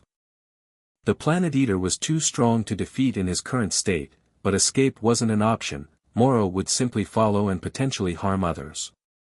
Running out of tricks, Ninetales. Moro taunted. I've still got a few, Naruto replied, gathering natural energy from the environment. His eyes shifted to Sage mode as he balanced the nature energy with his own chakra. Let's see how you handle this. Moro sensed the change in Naruto's energy and frowned. Sage mode. You think natural energy will save you? Not alone, Naruto admitted. But combined with this, he formed a complex sequence of hand signs, then slammed his palm into the platform. 8 trigrams ceiling, containment field. Glowing symbols spread outward from his hand, forming an intricate pattern across the platform's surface. As the seal activated, the air within its boundaries thickened, creating a dimensional pocket that separated them from the normal flow of space-time. Moro glanced around with mild interest. A containment seal? You can't hold me forever, boy. Don't need forever, Naruto replied. Just long enough. The Planet Eater studied him more carefully now. Long enough for what? Instead of answering, Naruto formed a unique hand sign, one he hadn't used in millennia. Bijou art, chakra chains. Golden chains erupted from his back, reminiscent of those his mother once used but infused with Bijou chakra. They shot toward Moro with blinding speed, wrapping around his limbs before he could dodge. What is this? Moro demanded, struggling against the bindings. Where the chains touched his body, his energy-absorbing ability seemed neutralized.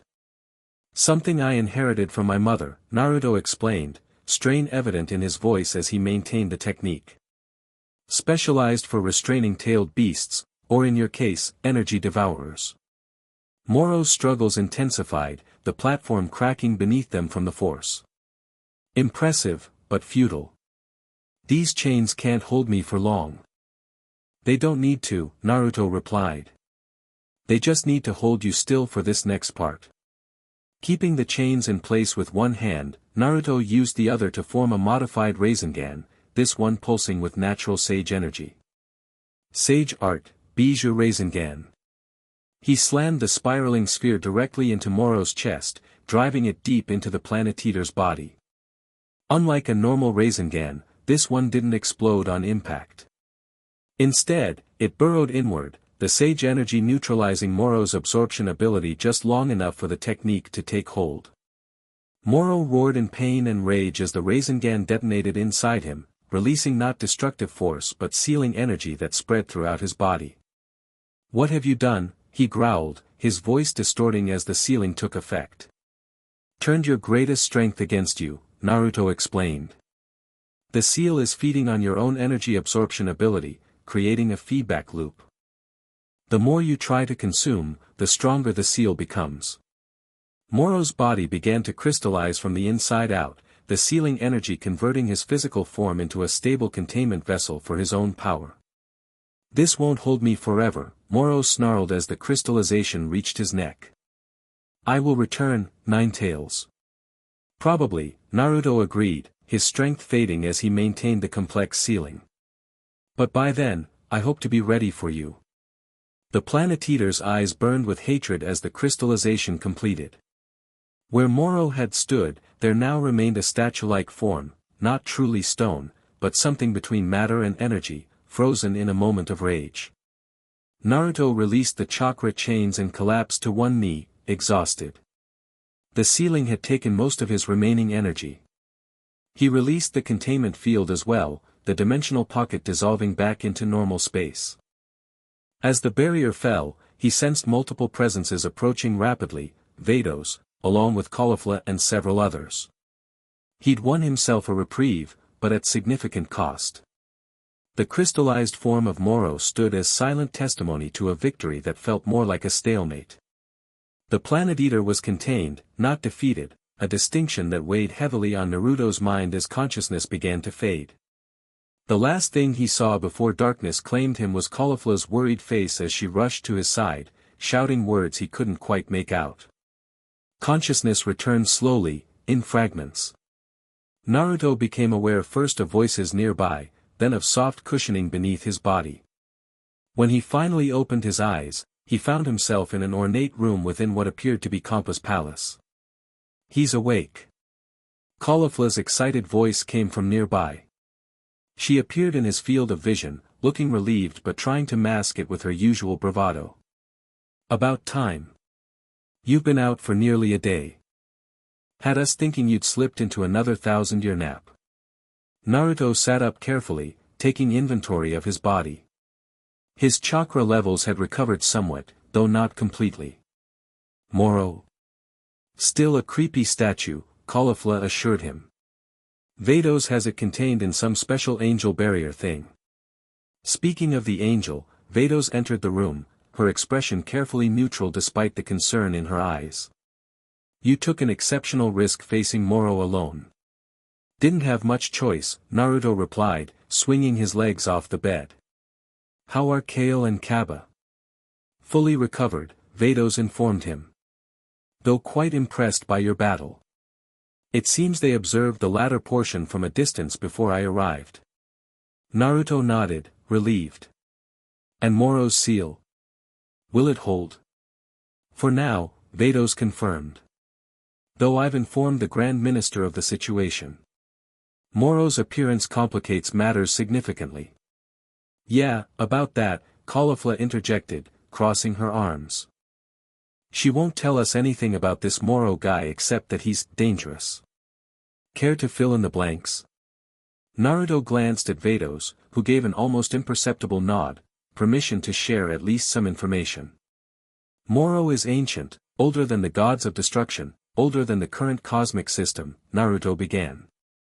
"He's a natural force of entropy given consciousness. His power is to consume energy in all forms, from living beings, from planets, even from abstract concepts if they have energy signatures. That's why my Super Saiyan form just vanished when he touched me," Caulifla realized. "Exactly. In the distant past, Moro threatened to consume entire galaxies. The Bijou gods, my people, fought to contain him. We succeeded, but barely." Naruto's eyes grew distant with returning memory. "We couldn't destroy him, his nature is too fundamental to reality itself.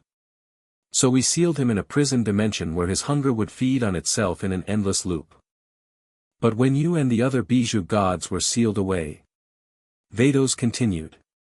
"The prison weakened," Naruto confirmed. "Without our power maintaining it, Moro eventually broke free." Caulifla processed this information with unusual seriousness. "So there's another super ancient bad guy running around besides Momoshiki." "Great. It gets worse," Naruto admitted. "Moro's appearance now, so soon after my awakening and Momoshiki's return, can't be coincidence. Something is happening on a cosmic scale, the old balances are shifting." Vados tapped her staff lightly on the floor. "The Grand Minister has adjusted the timetable. Your audience with Zeno has been moved up. We depart in 3 hours." "What?" Naruto frowned. "But I'm nowhere near recovered." "Nevertheless, that is the directive."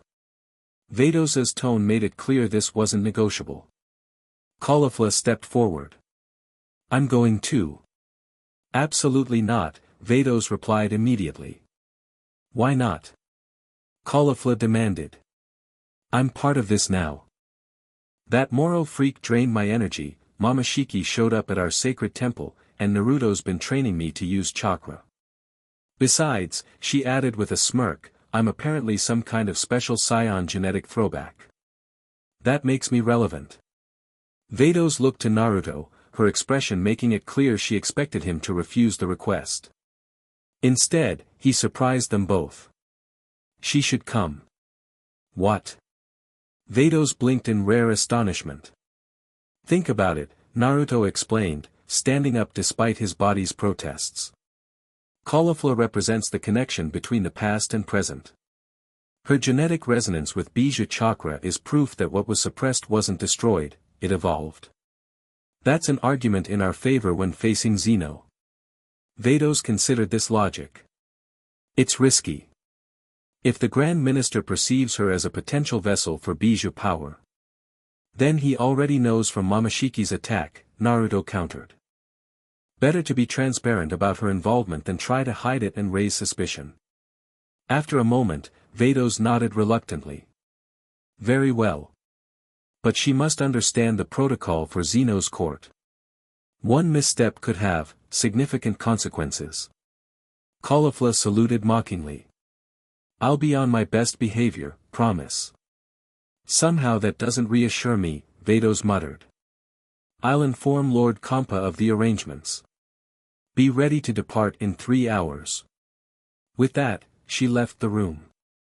Once they were alone, Caulifla turned to Naruto with excitement. So we're going to meet the Omni Kings. What's the plan? Are we going to ask about finding those power fragments you mentioned? Not directly, Naruto cautioned. First, we need to understand where Zeno stands. According to my returning memories, the Omni Kings were very young when the conflict with Momoshiki occurred. They might not fully understand what happened or why. But they recognized you at the tournament, Caulifla pointed out. Called you the Golden Fox or something. Yes, which means they remember me positively, Naruto agreed. That's our advantage. But the Grand Minister is another matter. He was directly involved in the sealing, though I still don't remember exactly how. Caulifla sat on the edge of the bed. So it's a diplomatic mission. Smile, be polite, don't mention cosmic revolution. Got it. She paused, then added more seriously, but what about after? That Moro guy said other fragments of Bijou power are out there. If we could find them before your meeting with Zeno. We can't, Naruto replied. Not in 3 hours. Besides, absorbing significant power now would be too obvious, it would trigger immediate action from the Grand Minister. So what, then? We just go, have a nice chat with the universe erasing gods, and come back. Naruto smiled mysteriously. Not exactly. While I was sealing Moro, I had a realization. The containment field I created temporarily separated us from normal spacetime, similar to Hit's time-skip technique, but more comprehensive. And? Caulifla prompted, not seeing the connection. And during that moment, I sensed something, a resonance with other fragments of Bijou power. Not just vague awareness, but specific locations. One in particular felt incredibly close, dimensionally speaking.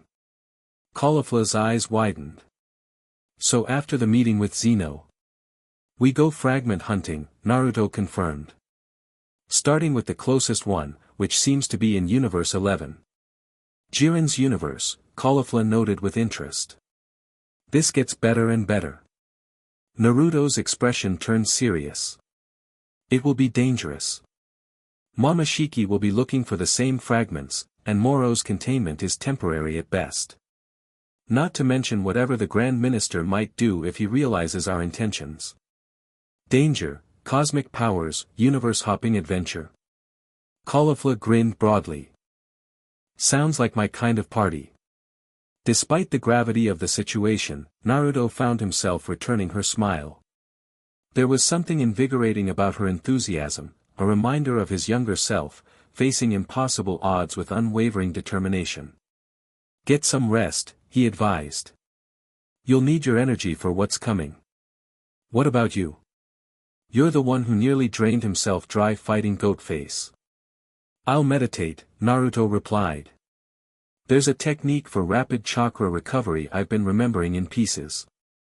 Now's a good time to put it together. Caulifla stood to leave but hesitated at the door. Hey, Naruto. Thanks for letting me come along. I know I can be a pain, but this matters to me.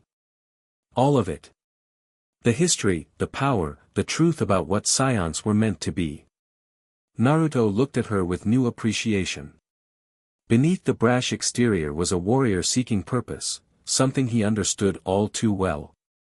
You've earned your place in this, Caulifla. Not just because of your genetics, but because of who you are.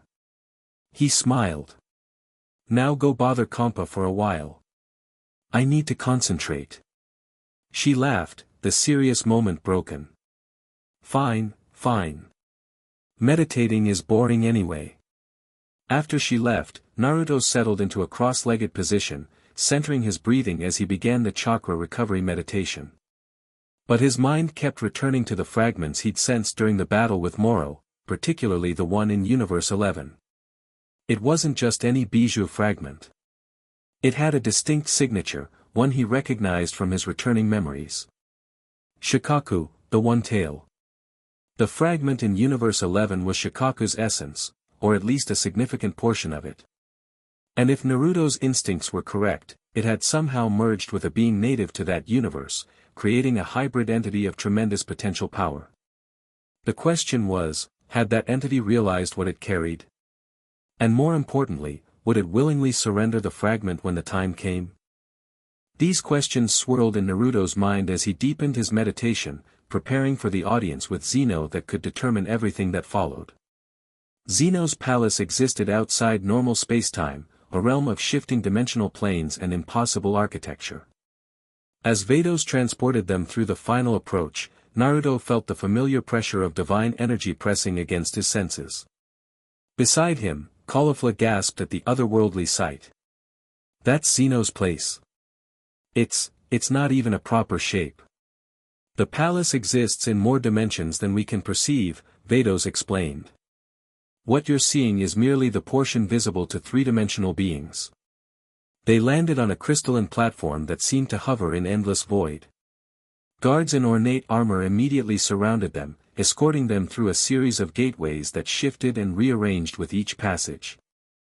Naruto noticed Caulifla walking closer to him, her confident facade slipping slightly in this alien environment. Stay calm, he murmured. Remember, Zeno likes me, or did, anyway. Focus on that positive connection. She nodded, squaring her shoulders. Right. Best behavior. No universal erasure today. The final gateway opened into a vast chamber that seemed both intimate and infinite simultaneously. At its center floated two identical thrones, upon which sat the childlike Omni-Kings, swinging their legs with apparent boredom. The Grand Minister stood before them, staff in hand, his perpetual smile masking whatever thoughts lay beneath. Welcome, he greeted as they approached. The Omni-Kings have been most excited for this reunion. At their entrance, both Zenas perked up, pointing excitedly. The Golden Fox came. With a new friend. They floated down from their thrones, circling Naruto with childlike curiosity. You look different. Less tails now. But still golden inside. Naruto bowed respectfully. It's good to see you again, Lord Zenas. It's been a long time. The Zenas giggled, apparently delighted by his acknowledgement. They turned their attention to Caulifla, studying her with unnerving intensity. Who's this? She has some gold inside too. But different. Caulifla bowed awkwardly, following the protocol Vados had hastily taught her. I'm Caulifla, a Saiyan from Universe 6. The Zenas looked at each other, then back at her. Saiyan. Like the ones Fox made. But newer model. Not as shiny. The Grand Minister cleared his throat gently. My lords, perhaps we should proceed with the purpose of this audience. The Zenas floated back to their thrones, though their eyes remained fixed on Naruto with childlike fascination. We understand you've had an encounter with Moro, the Planet Eater, the minister began.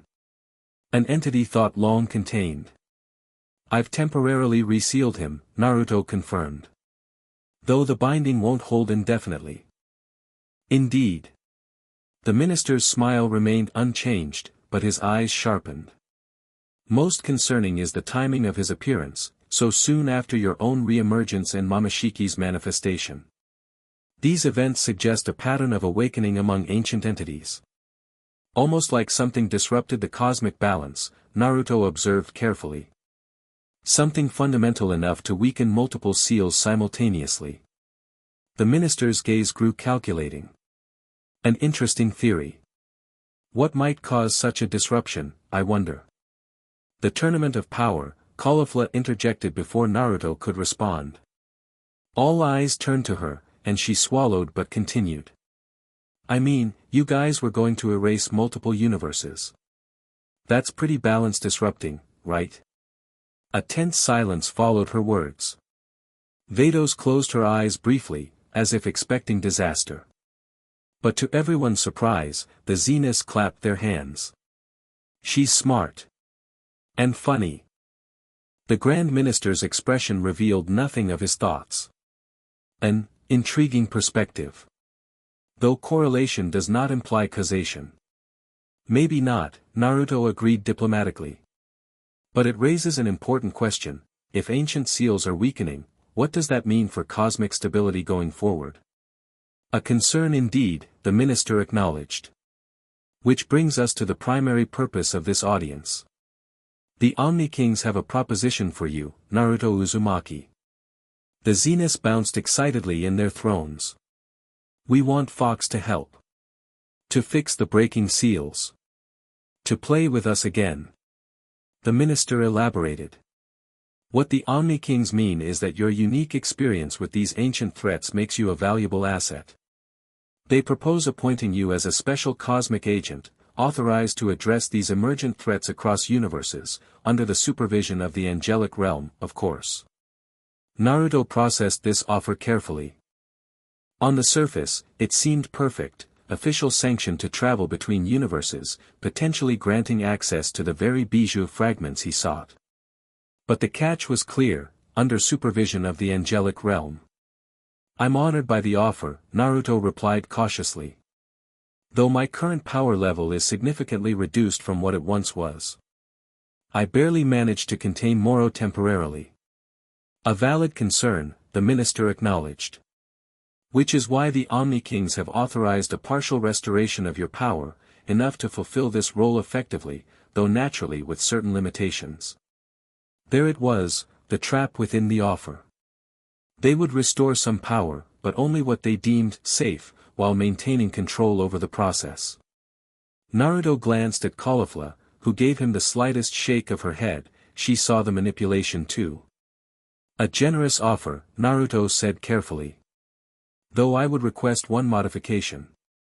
The minister raised an eyebrow. Oh. I'd like to assemble a small team to assist me, Naruto continued. Beginning with Caulifla here, whose Saiyan heritage gives her unique compatibility with my energy signature. The Zeniths looked at each other, then grinned. A team. Like the old days. Fox had many friends then. The minister's smile tightened almost imperceptibly. I'm not certain that would be advisable. The restoration of power is calibrated specifically for your essence. Then calibrate some for her too, Naruto replied smoothly. As you've observed, she already has natural resonance with bijou energy. Enhancing that connection would make her an ideal partner for this mission. A subtle battle of wills played out as Naruto and the Grand Minister locked gazes. Finally, the minister turned to the Omni Kings. My lords, what is your pleasure regarding this request? The Zeniths conferred in childlike whispers, then nodded enthusiastically. We like teams. Fox and friends. Make it happen. The minister bowed, though Naruto detected the faintest tension in his posture. As you wish, my lords. He turned back to Naruto. It seems your request is granted. The Saiyan may join your team, and we will provide appropriate power augmentation. I have one more request, Naruto pressed, knowing he was pushing his luck. Vados has been instrumental in helping me adjust to this era. I'd like her to continue as my guide and liaison to the angelic realm. Now the minister's smile did fade slightly. Angels serve gods of destruction, not special agents. Lord Kampa would need to approve such an arrangement. I have already discussed this possibility with Lord Kampa, Vados interjected smoothly. He is amenable, provided his meals continue to be prepared to his satisfaction. I have arranged for a substitute during any absences. The minister studied Vados with ancient eyes. Have you indeed? How forward-thinking of you. The subtext was clear, he suspected Vados's motivations went beyond duty. The Zenas, oblivious to the tension, clapped their hands again. Fox, friend, and Angel. A good team. We approve. With the Omni King's declaration, the matter was settled. The Grand Minister bowed once more, though his smile had grown noticeably cooler. Very well. We shall proceed with the power restoration immediately. Please, follow me to the chronal chamber. As they followed the minister deeper into the palace, Caulifla whispered to Naruto, did we just win or walk into a trap? Both, Naruto replied quietly. We got what we needed, freedom to move between universes with official sanction. But they'll be watching our every move. So no hunting for power fragments. Not openly, Naruto confirmed. But having Vados with us changes the equation. Angel travel between universes isn't monitored the same way. The chronal chamber proved to be a circular room with a pool of shimmering energy at its center, reminiscent of the nexus at the sacred grounds, but more refined and controlled. This chamber exists at the intersection of all timelines, the minister explained. It allows for the careful manipulation of fundamental energies, including the restoration of sealed power. He gestured for Naruto to enter the pool. The process will reconnect you with a portion of your sealed essence, approximately 30% of your original power. Enough to handle threats like Moro, but not enough to disrupt cosmic harmony. In other words, not enough to challenge the current hierarchy. Naruto understood the limitation for what it was, a leash. Nevertheless, he stepped into the pool. The moment the energy touched him, memories flooded back in a torrent, not just fragments this time, but complete sequences of his past life. He saw clearly now the final days before the sealing, the desperate plan to preserve something of the Bijou god's legacy, and his own decision to become the primary vessel for the seal. Most importantly, he saw the locations of the other fragments, not just vague impressions now, but specific coordinates across multiple universes. The knowledge settled into his mind like a map, clear and precise. As the restoration completed, Naruto felt his chakra pathways expand, accommodating the increased power. Golden energy swirled around him as he stepped from the pool, his body glowing with renewed strength. The Grand Minister nodded with satisfaction. The restoration appears successful. How do you feel? More complete, Naruto answered truthfully. Though still far from what I once was. As intended, the minister replied. He turned to Caulifla. Now for the Saiyan. Caulifla approached the pool with uncharacteristic hesitation. This won't turn me into something else, right? I like being me. It will simply enhance your natural compatibility with Bijou energy, the minister assured her. Your fundamental nature will remain unchanged. Caulifla looked to Naruto, who nodded encouragingly. Taking a deep breath, she stepped into the pool. The reaction was immediate and intense. Unlike with Naruto, where the energy had flowed smoothly, Caulifla's body erupted in golden red light. She gasped, her back arching as the energy surged through her system. What's happening? Naruto demanded, stepping forward in concern. Interesting, the minister observed, seemingly unsurprised. Her genetic resonance is stronger than anticipated. The energy is awakening dormant sequences in her DNA, original Saiyan templates that have been inactive for generations. Caulifla's hair began to shift, the black strands taking on a reddish tint at the tips. Markings appeared on her skin, not identical to Naruto's, but similar in pattern, following the main chakra pathways through her body. When she finally stepped out of the pool, she looked similar but fundamentally changed. Her eyes, normally black, now held flecks of gold that caught the light when she moved. That was. She began, then paused, surprised by the resonance in her own voice. Intense. How do you feel? Naruto asked, studying the changes with fascination. Caulifla flexed her hands, watching as tiny wisps of golden chakra danced between her fingers. Strong. Clearer somehow. Like I've been looking through a dirty window my whole life and someone just cleaned it. The Grand Minister observed her with calculated interest. The original Saiyan template has been partially restored in her cellular structure. Most unexpected. It seems your genetic assessment was even more accurate than we realized, Naruto Uzumaki. Will these changes be permanent? Vados inquired. That remains to be seen, the minister replied. Though based on the stability of the integration, I would suggest they are likely to persist. He turned to Naruto. Your team is now officially sanctioned. You will have authority to travel between universes to address emerging threats from ancient entities. The angels will be informed to provide appropriate assistance. And our first assignment? Naruto asked. Universe 11 has reported unusual energy disruptions in their northern quadrant, the minister replied. Given the pattern of awakening, it would be prudent to investigate whether another ancient entity is stirring there. Naruto carefully controlled his expression, but inwardly, he felt a surge of triumph. Universe 11, exactly where he had sensed Shikaku's fragment. The minister had just authorized them to go directly to their first target. We'll depart immediately, Naruto agreed. One final matter, the minister added. To monitor your progress and provide direct communication with Zeno's court, you will be provided with this. He produced a small crystalline orb that glowed with inner light. This communicator will allow you to report findings and request additional resources if necessary. It also serves as a tracker, naturally, to ensure your safety across dimensional boundaries. In other words, to keep tabs on them.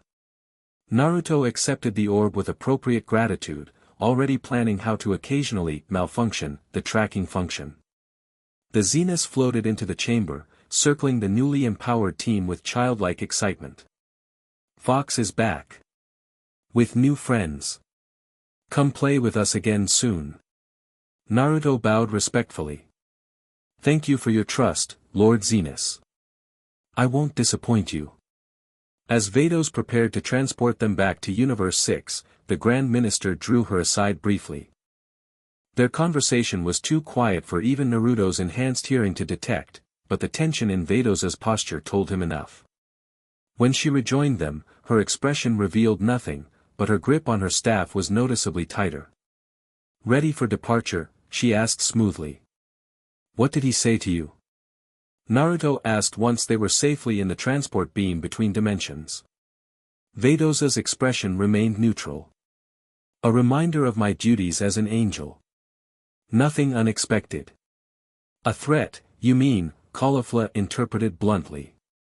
Angels cannot be threatened, Vados replied automatically. Then, after a pause, she added, but if we could be, then yes, it was certainly that. The implication was clear. The Grand Minister suspected Vados's involvement went beyond simple duty. She was being watched as closely as they were. So what's the real plan? Caulifla asked, examining her new appearance in a reflective panel of the transport beam. We're not just going to run around cleaning up ancient messes for them, right? We are absolutely going to investigate the disturbance in Universe 11, Naruto replied with a meaningful glance at the communicator orb. Exactly as instructed. Understanding his caution, Caulifla nodded. Right. Model employees, that's us. When they materialized in Compass Palace, the god of destruction was waiting, munching on what appeared to be his fourth or fifth dessert. So you're officially cosmic troubleshooters now, he observed between bites. Congrats on the promotion. Just remember, anything goes wrong, I never approved any of this. Your support is overwhelming, Lord Caulifla, Vados remarked dryly. Caulifla pointed his spoon at Naruto. You realize the Grand Minister is setting you up, right? These ancient threats are convenient excuses to keep you busy while they figure out what to do with you long-term. Probably, Naruto agreed. But it gives us freedom of movement, which is worth the trade-off. Your funeral, Caulifla shrugged. Or second ceiling, or whatever happens when you cross the big cheeses. Kale and Kaba burst into the room, having sensed their return. Both stopped short at the sight of Caulifla's transformation. Sis. Kale gasped. What happened to you? Caulifla grinned, striking a pose. Got an upgrade. Pretty cool, right? Your energy feels completely different, Kaba observed with wide eyes. Almost like Naruto's. That's kind of the point, Caulifla replied. I'm officially his partner in cosmic troubleshooting now. We're heading to Universe 11 to check out some weird energy thing. You're leaving. Kale's expression fell. But what about our training? Naruto created a shadow clone that stepped forward. This clone will continue working with both of you while I'm gone. He has all my knowledge and enough chakra to last for weeks if necessary. Kale brightened immediately. Oh. That's amazing. When do we leave for Universe 11? Caulifla asked, practically bouncing with excitement. After you've had proper rest and preparation, Vados replied firmly. Interdimensional travel requires careful planning, especially when we're operating in an official capacity. She means we need to wait until Caulifla falls asleep so we can stop by my room first, Naruto translated quietly. There's something I need to retrieve before we go. Caulifla nodded in understanding. Right. Rest. Planning. Very responsible of us. Hours later, with Caulifla snoring loudly in his chambers, Naruto led Caulifla and Vados to his quarters. Once inside, he activated a privacy barrier, a technique he'd recovered with his restored power. Okay, what's the real plan? Caulifla asked immediately. Not the official investigate disturbances thing, but what we're actually doing. Naruto went to the center of the room and pressed his palm. Something went wrong with this response, please try again. Begin the next chapter right after this. The end. Thank you for watching this video. Please be sure to subscribe to our channel and like this video.